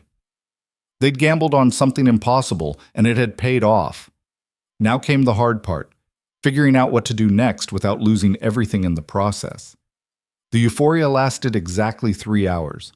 That's how long it took for reality to sink in and replace the initial excitement with cold, practical fear. They sat at the kitchen table that evening, the lamp burning low, both of them staring at the rough sketch Lydia had made of the vein's location and approximate size. "We can't mine it ourselves," Ethan said. "Not properly. We'd need equipment, permits, people who know what they're doing. Which requires money we don't have and draws attention we can't afford. So what do we do?" Lydia tapped her pencil against the paper. "We extract what we can by hand, quietly. Enough to get capital for proper operations. That's still mining, still illegal without the right paperwork. Technically. But if we're careful, if we take only what we can carry out in small amounts, we'd be thieves, stealing from our own land." She looked at him sharply. "Is it stealing if it's yours? It is if the law says we can't touch it without filing claims and paying fees we can't afford." Ethan ran his hands through his hair. "And the moment we file those claims, every prospector and claim jumper within 100 miles will know about it. So we're trapped. We found something valuable and we can't touch it." They sat in frustrated silence, the cruel irony of their situation hanging heavy between them. Finally, Lydia spoke. "There's another option." "I'm listening." "We take out enough to file the proper claims and hire security, just enough to do it right." "That's a lot of gold to move, a lot of risk." "I know, but it's the only way that doesn't leave us vulnerable." She met his eyes. "We take the risk now, or we risk losing everything later." Ethan thought about his ranch, about the 10 years he'd spent barely surviving, about the debts he carried, and the future that had looked increasingly bleak before Lydia arrived. How long would it take to extract enough? Working at night, carefully, maybe 2 months, 3 to be safe. That's a long time to keep a secret in Dry Hollow. Then we give them something else to talk about. Like what? A slow smile crossed her face. Like a wedding. Ethan blinked. What? Think about it. Town's already gossiping about me being here, about what we are to each other. They're suspicious because there's no clear definition. She leaned forward. But if we get married, suddenly it all makes sense. Mail-order bride arrives, couple gets married, wife helps with ranch work. Simple. Boring. Not worth watching closely. You want to get married as a distraction. I want to get married because it makes practical sense, that the distraction is a bonus. That's the least romantic proposal I've ever heard. Did you want romantic? He opened his mouth, then closed it. I don't know what I want. Be honest. You've thought about it. Maybe. And? Ethan looked at her across the table, at this woman who'd been back in his life for barely a month, but who felt somehow essential now. I thought about it 10 years ago. That night. Imagined asking you to stay. Imagined building something. But you left. And I learned that imagining things and having them are very different. They are. She reached across and took his hand. So I'm not asking you to imagine. I'm asking you to decide. Practical question, practical answer. Does it make sense for us to marry? For the distraction? For everything. The legal protection, the claim rights, the fact that we're already living together and the town's getting restless about it. She paused. And maybe because we both spent 10 years alone and we're tired of it. That's still not romantic. I'm not a romantic person anymore, Ethan. My husband beat that out of me. Her voice was flat, matter of fact. But I am a practical person. And practically speaking, this works. He studied her face, looking for something he couldn't quite name, some hint of feeling beyond pragmatism. What if I wanted it to be more than practical? He asked quietly. Her expression softened slightly. Then we'd have to figure out what more looks like. And that's harder. Yeah, but we could try, while also being practical. Is that possible? I don't know. But we won't find out by sitting here debating it. Ethan withdrew his hand and stood, pacing to the window. Outside, darkness had fully settled over the ranch. His ranch. That might actually be worth something now if they could just figure out how to protect it. If we do this, he said slowly, we do it right. Not some quick ceremony to check a box. Agreed. And we're honest about what it is. A partnership. Maybe more eventually, but we don't pretend it's a fairy tale. I wasn't planning to. He turned back to face her. Then, yes. Let's get married. Lydia nodded, and if she was disappointed by the lack of ceremony in his answer, she didn't show it. I'll talk to the circuit preacher next time he comes through. Should be next week. That fast? You want to wait? No, you're right. The sooner we do this, the sooner people stop watching us like we're their personal entertainment. And the sooner we can focus on the gold. Always back to the gold. The thing that had changed everything and complicated everything in equal measure. The next morning, Ethan rode into town alone. He needed supplies, but more than that, he needed to gauge the temperature of local gossip, to see what people were saying and how suspicious they were. Mrs. Chen greeted him with her usual brusque efficiency. Your woman settling in? She's got a name, Lydia. Lydia, then. She's settling? Well enough? People are curious about her. People are always curious. More than usual this time. Mrs. Chen rang up his purchases. Some folks think she's after something. She's after a life, same as anyone. And the digging in the creek bed? Ethan kept his face neutral. She's interested in geology, likes rocks. Rocks. Mrs. Chen's tone suggested she didn't believe that for a second, but wasn't going to push it. Well, as long as she's not causing trouble. She's not. Good. Because this town's got enough problems without adding gold fever to the mix. The words hit Ethan like a punch. Gold fever? That's what some are calling it. Figure she's got you convinced there's gold on your property. Mrs. Chen shrugged.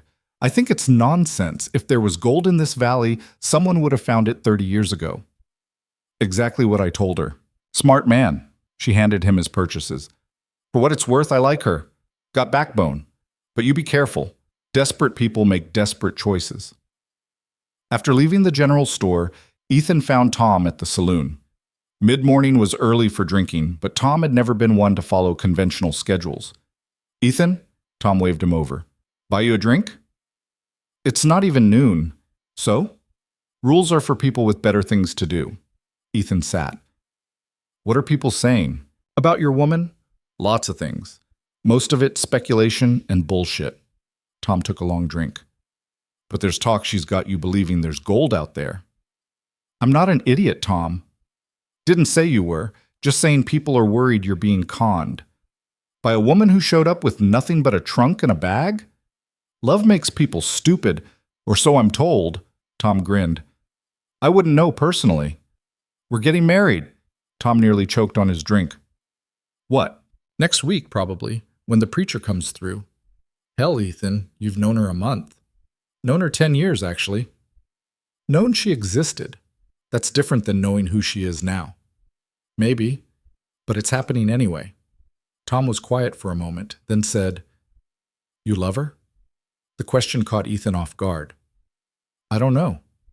That's honest, at least. I loved who she was. I think I could love who she is. But right now it's more complicated than that. Marriage usually is.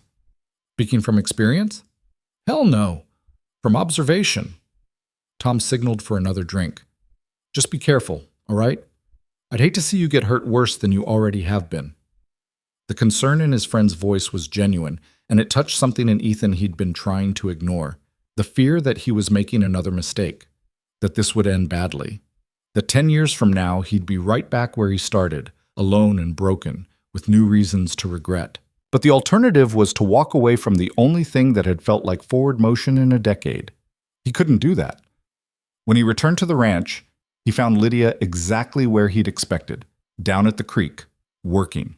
She'd rigged up a simple sluice box from scrap wood and was running sediment through it, patient and methodical. Town's talking, he announced. She didn't look up. About what specifically? About you being a con artist who's convinced me there's gold on worthless land. Ironic. That's what I thought. He crouched beside her. Mrs. Chen called it gold fever. Said the town's seen it before. Have they? 20 years ago. Some prospector came through claiming he'd found a big strike just north of here. Got half the town invested. Turned out to be nothing.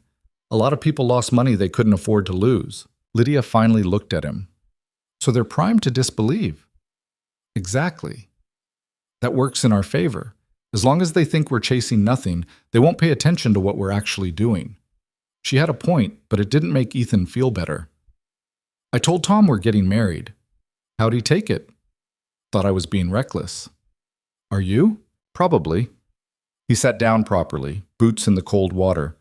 But I've been careful for 10 years and it got me nowhere. Maybe reckless is what I need. That's either wisdom or rationalization. Could be both. They worked together for a while, not talking, just moving through the repetitive motions of sifting and sorting. It was peaceful in a way that surprised Ethan. He'd expected working with another person to feel intrusive, but it didn't. It felt like what he'd been missing. Can I ask you something? Lydia said eventually. Yeah. Do you regret it? Writing to that marriage service? Ethan considered the question. I regretted it before you showed up. Felt like admitting defeat. And now? Now I think it was the smartest thing I've done in 10 years.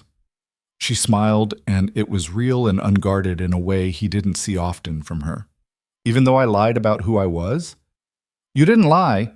You just didn't tell me everything. That's a generous interpretation. I'm feeling generous today. The wedding happened on a Tuesday. The circuit preacher, a tired-looking man named Reverend Walsh, had agreed to perform the ceremony for a modest fee Ethan barely had. They held it at the ranch rather than in town, with only Sarah Hutchins, Tom Briggs, and Mrs. Chen as witnesses. Lydia wore the same gray dress she'd arrived in, cleaned and pressed. Ethan wore his Sunday shirt with the vest that didn't quite fit right anymore. There were no flowers, no decorations, no music. It was practical and simple, and over in less than 10 minutes. Do you, Ethan Cole, take this woman as your lawfully wedded wife? I do. And do you, Lydia Vance, take this man as your lawfully wedded husband? A brief hesitation, so brief Ethan almost missed it. Then, I do. By the power vested in me, I now pronounce you husband and wife. No kiss. Reverend Walsh didn't even suggest it. Just shook both their hands, accepted his payment, and left. Mrs. Chen had brought bread and preserves. Sarah had made a small cake. Tom contributed whiskey. They sat on Ethan's porch eating and drinking while the sun set, and it felt less like a celebration and more like a wake for their individual lives. Well, Tom said after his third drink, you're officially crazy now. It's legal. Thanks for the support. I'm here for you. Tom raised his glass. To Ethan and Lydia. May they figure out what the hell they're doing before it kills them. Tom, Sarah chided. What? I'm being honest. Isn't that what everyone wants? Mrs. Chen ignored him and addressed Lydia directly. You need anything for the house, you come see me. I'll extend your husband's credit. Thank you. And if he gives you trouble, you also come see me. I'll set him straight. Ethan almost smiled. Glad to know whose side you're on. I'm on the side of functional marriages. Those are good for business. After the guests left, Ethan and Lydia stood together in the growing darkness, neither quite sure what to do next. So, Lydia said. So, we're married. Legally binding and everything. Should feel different. Does it? She considered. Not really. We were already living together, already working together. This just makes it official. Romantic as ever. You knew what you were getting. He had. But some small part of him had hoped that saying vows, even practical ones, might shift something. Might make this feel less like a business arrangement and more like what he dreamed about 10 years ago. It didn't. But maybe that was okay. Maybe the dream version had been unrealistic anyway.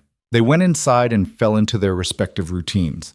Lydia went upstairs to the guest room that was still her room. Ethan stayed downstairs cleaning up from the small gathering. Married.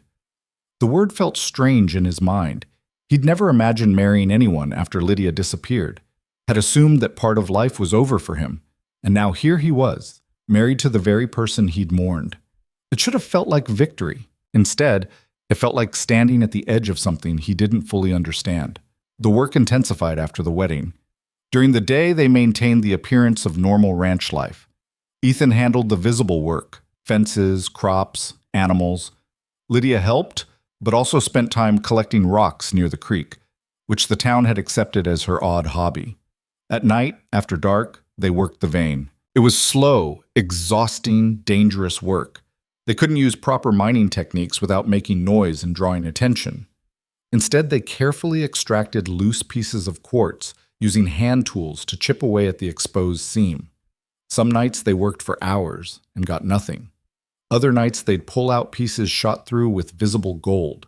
Lydia kept meticulous records: locations, amounts, quality. She estimated they'd need at least $3,000 worth to properly file claims and secure their position. At current rates and their current pace, that meant 2 more months of night work, 2 months of secrecy, 2 months of hoping no one noticed. It almost worked. They were 6 weeks into their night operations when Tom showed up unexpectedly on a Thursday evening. Ethan and Lydia were sitting on the porch, exhausted from the previous night's work, when Tom rode up looking troubled. "We need to talk," he said. "All right." Tom glanced at Lydia, then back to Ethan. "Alone. Anything you say to me, you can say in front of my wife." "You sure about that?" "Tom, what's going on?" Tom dismounted and climbed the porch steps. He looked genuinely uncomfortable. "There's talk in town. More than usual. There's always talk. Not like this. Someone saw lights on your eastern property at night. Multiple nights. And they're asking questions." Ethan's blood went cold. "What kind of questions?" "The kind that start with curiosity and end with people showing up uninvited to see what you're doing." "Who saw the lights?" "Davis, the sheriff. He was out chasing a rustling report, saw your lanterns." "Did he investigate?" "Not yet, but he mentioned it at the saloon, and now people are putting things together. Your wife's rock collecting, the lights, the way you've been to town less and less." Tom looked between them. "Whatever you're doing out there, people are starting to figure it out." Lydia spoke for the first time. "How long do we have?" "Before someone comes looking? Days. Maybe a week if you're lucky." After Tom left, Ethan and Lydia sat in the gathering darkness, both understanding that their timeline had just collapsed. "We can't stop now," Lydia said. "We're close. Another 3 weeks and we'd have enough." 3 weeks is too long if people start showing up in 3 days. So we speed up, take more risks. Or we stop, hide what we've found and wait. Wait for what? For someone else to stumble onto it? For word to spread and claim jumpers to arrive? She shook her head. We wait, we lose it all. We push forward recklessly, we might lose it faster. They were at an impasse and both knew it. Finally, Ethan said, "We have one option we haven't considered." "What?" "We tell Davis the truth, show him what we found, get official protection, and trust that a part-time sheriff in a frontier town won't tell anyone, won't take a cut, won't suddenly decide the claim should be his? Davis is honest. Most people are honest until there's enough gold involved." Lydia's voice was hard. "I've seen it happen. Good people turn bad when they smell money. So we trust no one. We trust each other, that's it." Ethan wanted to argue, but he couldn't, because she was right.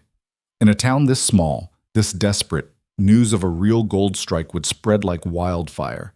And once it did, they'd be fighting off claim jumpers, opportunists, and worse. "Then we work faster," he said finally. "Double our efforts. Take what we can get in the next week and hope it's enough. It won't be enough for proper operations, but it might be enough to secure the claim and hire a few men to guard it while we figure out next steps." "That's a big might. You got a better option?" She didn't, so they pushed forward. The next 7 days were brutal. They worked through the nights with an urgency that bordered on desperate, extracting as much as they dared without causing a collapse or making too much noise. During the days, Ethan made a point of being visible in town, acting normal, deflecting questions about the lights, with vague explanations about checking on sick livestock. People didn't quite believe him, but they didn't quite disbelieve him either. It was enough. On the 6th night, they had their closest call.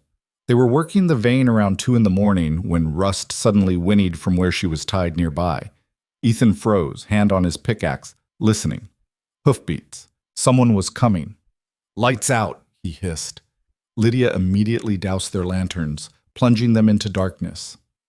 They waited, hearts pounding, as the hoofbeats grew closer.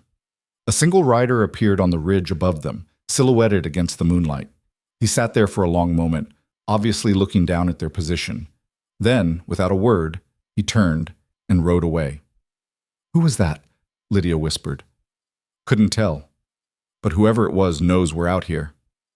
"Do we stop?" Every instinct screamed at Ethan to quit, to pack up and hide what they'd found and wait for things to calm down. But he looked at the vein they'd been working, at the gold they'd carefully extracted and hidden, and he knew stopping now meant losing everything they'd worked for. "No," he said. "We finish tonight. Whatever we can get. Then we're done."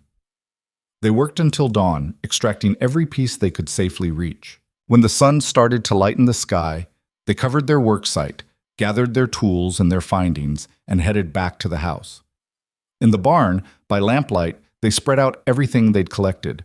It wasn't as much as they'd hoped for, but it was something. "How much do you think?" Ethan asked. Lydia sorted through the pieces, weighing them mentally, calculating. "Maybe 2,000, possibly 2,500 if we're lucky." "That's not enough for full operations."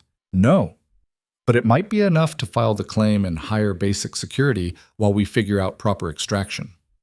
"Might. It's what we have." Ethan looked at the gold, their future, hopefully, and made a decision. "Tomorrow, I ride to the county seat, file the proper paperwork, make this official before anyone else can. That's 2 days' ride, each way." "I know. What about here?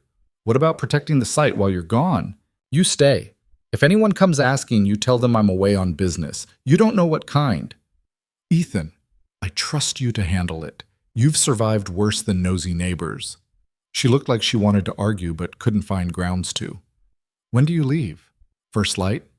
Then we should rest." But neither of them rested. They spent the remaining hours of darkness preparing, organizing the gold for transport, getting Ethan's travel supplies ready, going over the story Lydia would tell if anyone asked questions. As dawn broke properly, Ethan loaded Rust with carefully concealed saddlebags and checked his revolver. Lydia walked him out to where he was mounting up. "Be careful," she said. "Always am." "I mean it, that much gold on the road alone. I know the risks." She grabbed his stirrup, stopping him from leaving. "Ethan, come back." The raw vulnerability in her voice caught him off guard. "I will." "Promise me." "I promise." She released his stirrup and stepped back, arms wrapped around herself against the morning chill. Ethan looked down at her, his wife, his partner, the woman who'd changed everything, and felt the full weight of what they were risking settle on his shoulders. Then he turned Russ toward the road and rode toward whatever came next. The ride to the county seat took Ethan through to territory he hadn't traveled in years. The landscape shifted from the familiar scrubland around Dry Hollow to rockier terrain, then into foothills that promised mountains beyond. Each mile felt longer than the last, weighted by what he carried and what he'd left behind. He made camp the first night in a shallow canyon, building a small fire and keeping Rust close. The saddlebags never left his sight. He'd sewn the gold into canvas pouches and distributed them carefully to avoid obvious weight on one side. But he was acutely aware that anyone with experience would recognize a man traveling with something valuable. Sleep came in fits. Every sound, wind through rocks, a distant coyote, Rust shifting her weight, pulled him back to alertness with his hand on his revolver. By the time dawn broke, he was exhausted and on edge. The second day was worse. The road became more traveled as he approached the county seat, which meant more people to notice him, more chances for word to spread about a lone rider from Dry Hollow carrying heavy saddlebags. He passed a freight wagon around noon. The driver nodded, but his eyes lingered on Rust's gait, calculating the weight she carried. Ethan nodded back and kept moving, faster than was probably wise. He reached the county seat, a town called Silver Ridge, just before dark on the second day. It was bigger than Dry Hollow by a factor of 10, with actual streets, multiple saloons, a proper courthouse, and the kind of commerce that came with being a regional center. Ethan found a boarding house, paid for a room, and hauled his saddlebags upstairs himself, despite the proprietor's offer to help. He wedged a chair under the door handle and barely slept again, listening to footsteps in the hallway and voices through thin walls.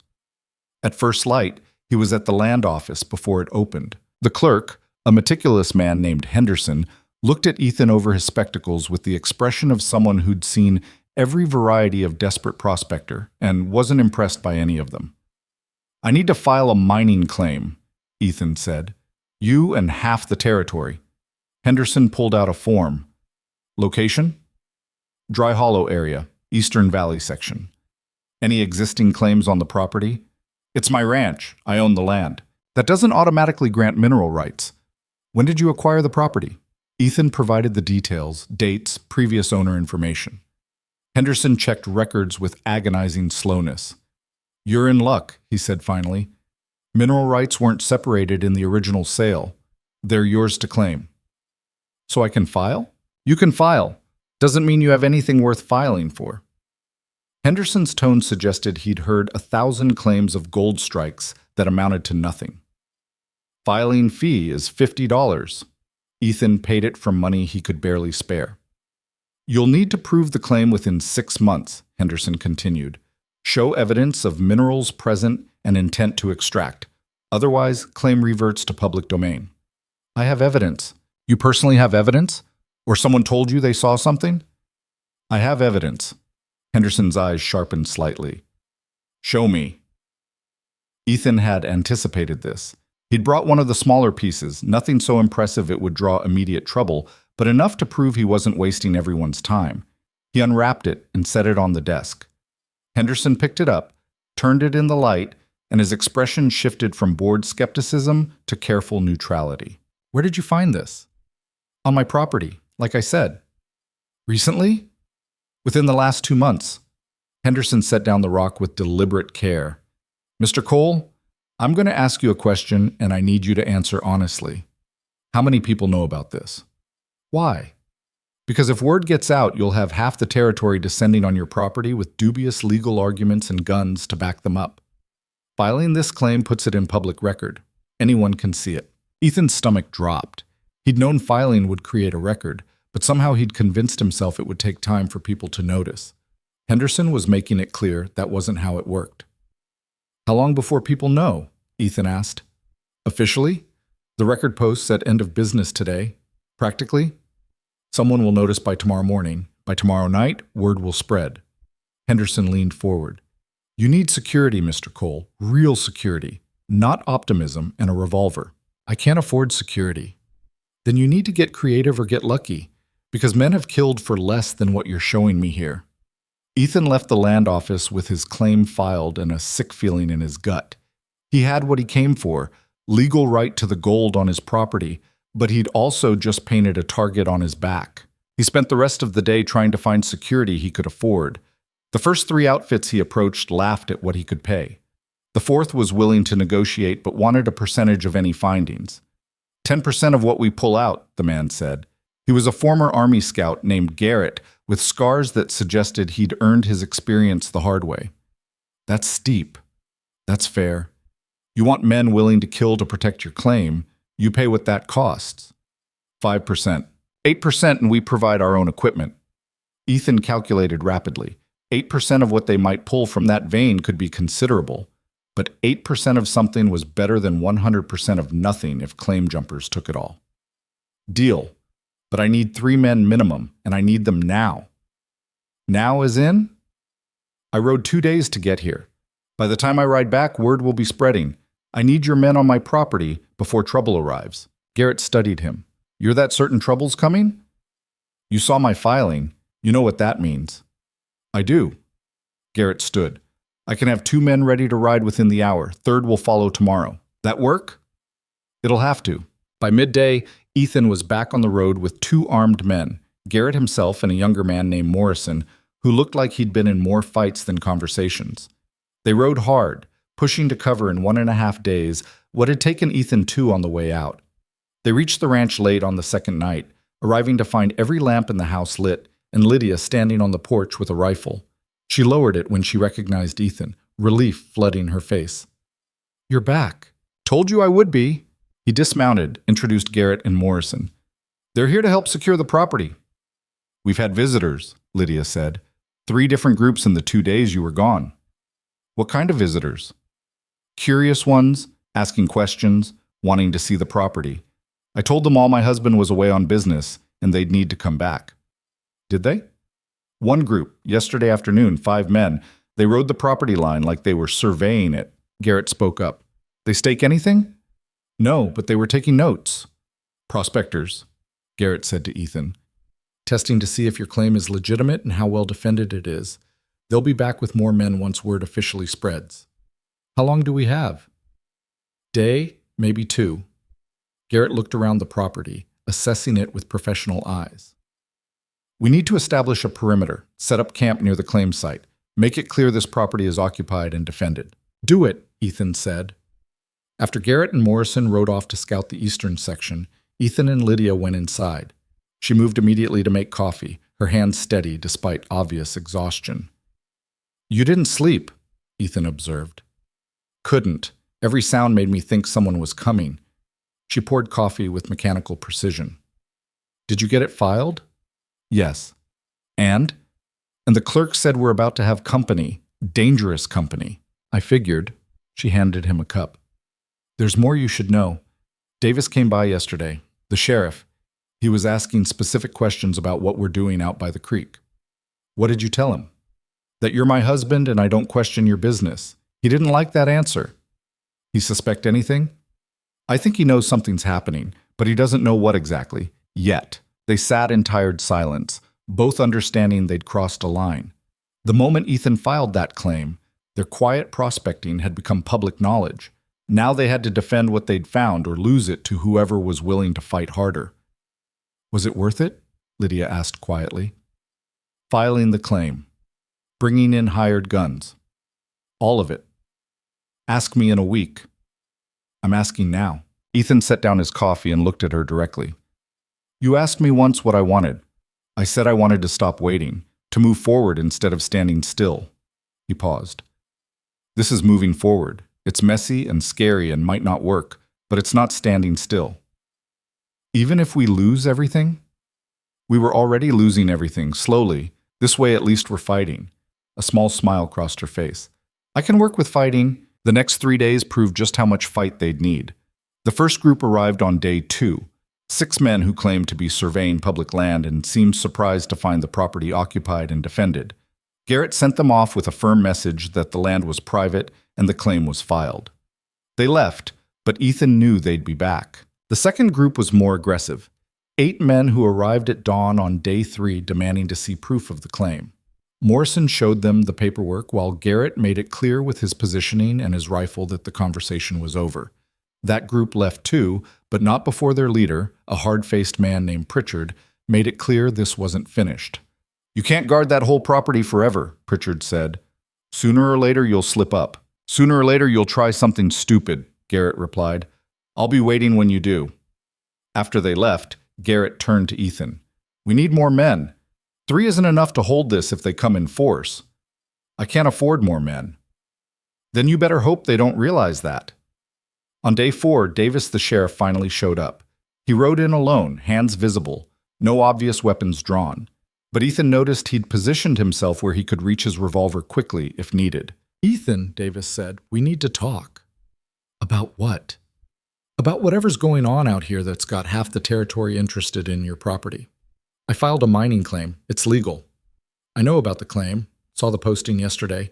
Davis dismounted. What I want to know is if there's actually gold here or if you're being conned. There's gold. You've seen it yourself. Found it myself. Davis absorbed that, his expression unreadable. How much? Enough to matter. Enough to kill over? Apparently. The sheriff was quiet for a moment, then said, I'm going to be straight with you. I can't protect this property. I've got jurisdiction over Dry Hollow proper, but out here, this is too far out, too isolated. If someone decides to take what you've found by force, I can't stop them. I'm not asking you to, but I'm asking you to be smart. Whatever you've got here, it's not worth dying over. That's easy to say when it's not your future on the line. Your future won't matter if you're dead, Ethan. They stood in tense silence until Davis sighed and remounted his horse. I like you, he said. You've been a good neighbor, a decent man. I'd hate to see you get killed over this. He turned his horse.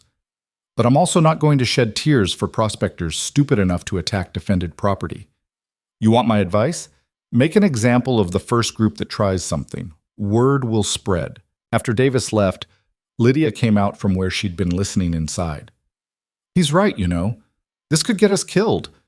I know. So why aren't we running? Because I spent 10 years running from everything that mattered. I'm done. Even if it means fighting? Especially if it means fighting. She studied his face, then nodded. All right then. We fight. The attack came that night. Ethan was checking the livestock when he heard Morrison's whistle, the signal they'd agreed on. He grabbed his rifle and ran toward the eastern section where Garrett had established their defensive position. He found Garrett and Morrison crouched behind makeshift cover, watching a group of men approaching through the darkness. How many? Ethan whispered. I count 9. Probably more hanging back. Garrett checked his rifle. They're trying to look casual, taking a late-night walk, but they're armed and moving with purpose. Pritchard's group? Can't tell yet, but I'd bet on it. The men got closer, close enough that Ethan could see they were indeed armed, close enough that their intention was clear. Garrett stood up, rifle ready, but not aimed. That's far enough, gentlemen. The men stopped. Their leader, not Pritchard, but someone equally hard-looking, called out, "This is public land. It's private property with a filed claim. You're trespassing. We have a right to verify claims. Not at night, you don't. Come back during daylight hours with proper authorization, or don't come back at all. And if we decide to verify it now?" Garrett's response was calm and absolute. "Then we'll have a problem, and problems at night tend to get people killed." For a long moment, nobody moved. Ethan's heart hammered. His finger rested near the trigger. He'd never shot anyone, never even come close. But he would, if they pushed this. The men seemed to sense it. Something in Garrett's stance, or Morrison's readiness, or maybe just the darkness and uncertainty made them reconsider. "We'll be back," the leader said. "I'm sure you will. During proper hours. With proper authority." The men retreated, but Ethan knew it was temporary. "They're testing us," Garrett said after they'd gone. "Seeing how we react, what our defenses are. Next time they'll come prepared." "How long until next time?" "Day or 2. They'll want to organize, maybe get more men. So what do? We prepare. And we make sure that when they do come back, we're ready to make it hurt." The next day they worked feverishly to improve their defenses. Garrett had them dig trenches, establish clear lines of sight, create fallback positions. Morrison rode back to Silver Ridge to recruit 2 more men, promising them pay from future gold extraction. Lydia worked alongside them, handling a shovel as competently as any man. She didn't complain about the heat or the exhaustion, just worked with the same grim determination Ethan had come to associate with her. By evening, they'd created something that resembled a defensible position. "It's not perfect," Garrett admitted, "but it'll make them think twice." That night, Ethan and Lydia sat on their porch while the hired men kept watch on the eastern section. "I keep thinking about that first night," Lydia said, "when we met 10 years ago. How simple everything seemed." "It probably wasn't simple then either. We just didn't know better." "Maybe." She leaned back in her chair. "You ever regret any of this? Writing that letter, me showing up, all of it?" Ethan considered the question honestly. "I regret the pain. I regret the 10 years lost. I regret that we're sitting here preparing for a fight instead of just living. But I don't regret you. Even with everything that came with you, the complications, the fear, the gold that's causing all this trouble, I don't regret you being here." "That's probably the nicest thing you've ever said to me." "Don't get used to it. I'm not good at nice things." She laughed, and the sound cut through the tension like light through darkness. "We're going to make it through this," she said. "I don't know how, but we will." "That's optimism talking." "No, that's stubbornness. There's a difference." The second attack came 2 nights later, and this time they came in force. Ethan woke to gunfire and Morrison shouting warnings. He grabbed his rifle and ran outside in his long underwear, barely conscious but running on pure adrenaline. At least 15 men were approaching from multiple directions, using the darkness for cover. They weren't trying to talk this time. They were trying to overwhelm through numbers.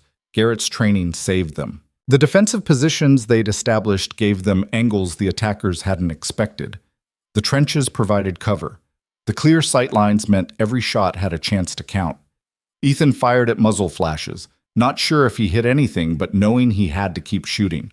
The noise was deafening. The smell of gunpowder thick in the air. Someone screamed, hit, but Ethan couldn't tell which side. Morrison went down with a wound to his shoulder but kept firing with his other hand. Lydia appeared beside Ethan, her own rifle steady, and he realized she'd been shooting too. Where she'd learned, he didn't know and didn't have time to ask. The fight lasted maybe 10 minutes, though it felt like hours. Finally, the attackers retreated, dragging their wounded with them. 2 bodies lay in the field between the defensive position and where they'd approached from. In the sudden silence, Ethan's ears rang. Garrett appeared, checking their casualties. Morrison needs attention. Nothing life-threatening, but he's out of the fight. Everyone else? I'm good, Ethan managed. Cut on my arm, Lydia said. Nothing serious. Garrett looked at the bodies in the field. They'll come back for those. And when they do, we send a message. What message? That this property is defended. That there's a cost to trying to take it. That we're not going anywhere. By dawn, the attackers had retrieved their dead. They also left something behind. A crudely written note weighted down with a rock. It said simply, "We can keep coming. Can you keep standing?" Ethan showed it to Garrett, who read it and nodded grimly. They're not wrong. We held them off once. But if they keep coming, eventually they'll break through or we'll run out of bullets. So what do? We change the game, stop defending, and start negotiating. Negotiate what? Access. Controlled access. They want a prospect? Fine. But they do it on our terms, paying for the privilege with clear boundaries. Ethan wanted to refuse, wanted to tell Garrett that this was his land and he'd defend it without compromise. But he wasn't stupid. They'd barely survived one coordinated attack. They couldn't hold off a siege. How would that work? You lease sections of the property for prospecting. Fixed term, fixed percentage of any finds. They get a legitimate shot at finding something. You get money up front and a cut of anything they pull out. And most importantly, they become invested in protecting the area from other prospectors. That's a lot of trust to put in people who just attacked us. It is, but it's also survival. The alternative is we keep fighting until someone gets killed, and even if we win, we lose everything in the process. Lydia had been listening quietly. Now she spoke up. There's another option. Both men looked at her. We sell. What? Ethan couldn't believe what he was hearing. We sell the claim, take what we've already extracted, add it to whatever a mining company would pay for proven gold property, and we walk away. After everything we've been through, we'd be alive and solvent. Isn't that worth something? We could be rich, Lydia. Actually rich, if we develop this properly. Or we could be dead, if someone gets lucky. She looked at him steadily. I didn't survive my husband, didn't survive 10 years running, didn't find you again just to watch you die over gold in the ground. The words hit Ethan hard, because she was right. Somewhere in the last few weeks, he'd stopped thinking about the gold as means to an end, and started thinking about it as the end itself, the thing worth fighting for, worth dying for. But it wasn't. The thing worth fighting for was sitting across from him, bandaged and exhausted, offering to walk away from a fortune to keep him alive. If we sell, he said slowly, we need to do it right, get proper value, not let ourselves be cheated out of desperation. Agreed. Garrett looked between them. I know a company, reputable. They'll pay fair value for proven claims. Want me to send word? Do it. The negotiations took 2 weeks. During that time, Ethan and Lydia maintained their defensive position with Garrett's help. Word had spread about the failed attack, and that bought them some breathing room. People were watching to see what happened next. The mining company sent representatives, serious men with contracts and surveyors, and an air of professional competence that made Ethan feel simultaneously relieved and out of his depth. They studied the vein, took samples, asked questions. Finally, they made an offer. $7,000 for the claim, plus 15% of any gold extracted in the first 2 years. It wasn't a fortune, but it was more money than Ethan had seen in his entire life. What do you think? He asked Lydia. I think it's fair. More than fair, actually. It's less than we could make if we developed it ourselves. It's also guaranteed, and it lets us keep living.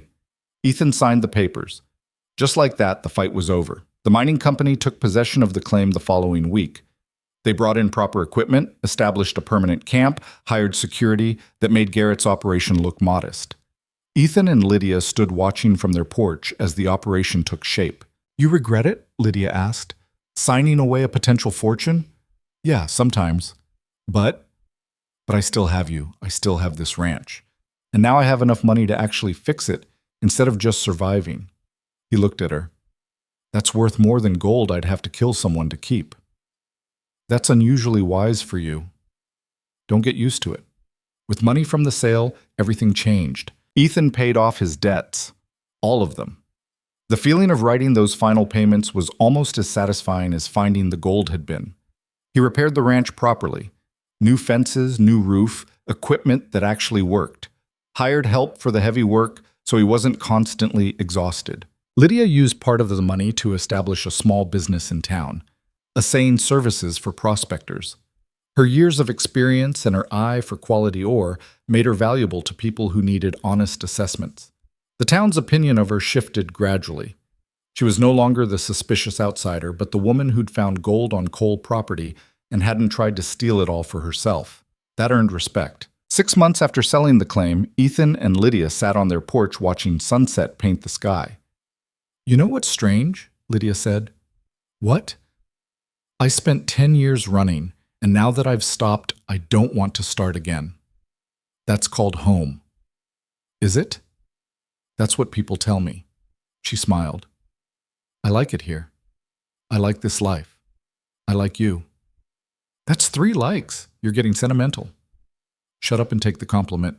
Ethan took her hand and they sat in comfortable silence. It wasn't the fairy tale he'd imagined 10 years ago. It was better. Because it was real. They'd survived loss and separation, survived fear and violence, survived the temptation of easy fortune in favor of harder-won stability, and they'd done it together. 1 year after Lydia's arrival, Sarah Hutchins came by with news. "The preacher's coming through next month," she said. "Thought you might like to know." "We're already married," Ethan pointed out. "I know, but Emma was asking if you two were going to have a real wedding. The kind with cake and guests and celebration." Ethan looked at Lydia. "We did have a wedding." "We had a legal transaction witnessed by 3 people," Lydia corrected. "Emma's not wrong to wonder." "You want a real wedding?" "Do you?" They'd gotten good at this, the careful negotiation of what they both wanted without presuming to know what the other needed. "Yeah," Ethan admitted. "I think I do." "Then let's do it, properly this time." The second wedding, the real one, as Emma insisted on calling it, happened on a Saturday afternoon with what felt like half of Dry Hollow in attendance. This time there were flowers, courtesy of Sarah's garden. This time there was music, courtesy of a traveling musician who'd heard about the ceremony. This time there was a cake that Emma and Mrs. Chen had spent 2 days making. And this time when Reverend Walsh asked if they took each other as husband and wife, the answers came without hesitation.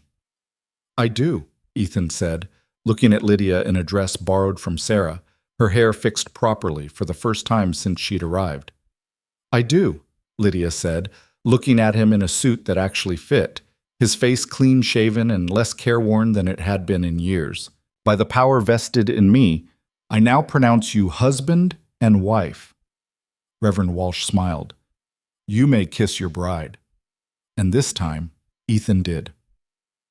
The celebration lasted well into the evening. People danced, ate, drank, and told stories that got more exaggerated with each retelling. Tom Briggs gave a speech that was mostly inappropriate but made everyone laugh.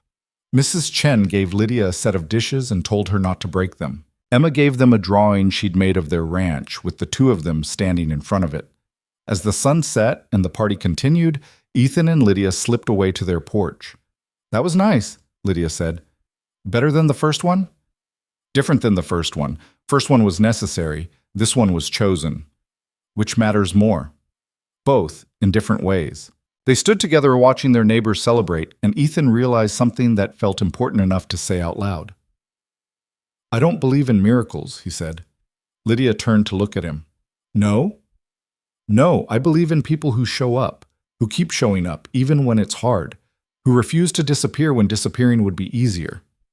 "Is that what I did?" "That's what we both did. We kept showing up, to that platform, to these letters, to this fight. We showed up scared and broken and not sure if it would work." He took her hand. "But we showed up." Lydia leaned against him, and he put his arm around her shoulders. "You know what I believe in?" she asked. "What?" "Second chances. Real ones. The kind that don't erase what came before, but build something new on top of it. That's more optimistic than I expected from you. I'm full of surprises. They stayed on the porch long after the party wound down, long after the last guest had left, watching stars appear in the darkening sky. Behind them, the house was full of light and warmth. In front of them, the ranch stretched out, no longer struggling but thriving, and between them was something that had taken 10 years and countless setbacks to build. Not perfect love, not fairy tale romance, but partnership, trust, the kind of bond that survives because both people choose it every day instead of once. Years later, people in Dry Hollow still told the story of Ethan Cole and the woman who arrived on a Thursday train. They got details wrong, the way stories always do. Some said she'd been an outlaw running from the law. Some said she'd been a wealthy heiress traveling in disguise. Some said the gold they'd found was worth millions. The truth was simpler and more complicated. Two broken people had found each other twice, had fought to keep what they'd built, had chosen partnership over fortune and presence over perfection. That was the story. And if anyone asked Ethan Cole what he'd learned from it all, he'd pour them coffee, sit them down, and tell them something that sounded simple but wasn't. You can't wait for life to come find you. You have to show up for it.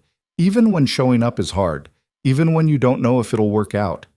You show up anyway. Then he'd glance toward wherever Lydia was, probably working in her assay office or managing some new venture or arguing with someone about proper mining techniques, and add, and if you're lucky enough to find someone worth showing up for, you keep showing up every day, even the hard ones, especially the hard ones. That was the lesson Dry Hollow learned from Ethan and Lydia Cole. Not that love conquers all, or that patience brings reward, or any of the other tidy lessons people like to attach to stories. Just that showing up matters. That presence, sustained over time, builds something stronger than any single moment of perfection. That broken people can build unbroken futures if they're willing to do the work. And that sometimes the person you've been waiting for was waiting for you too. They just needed time and courage and a little bit of luck to find their way back to each other.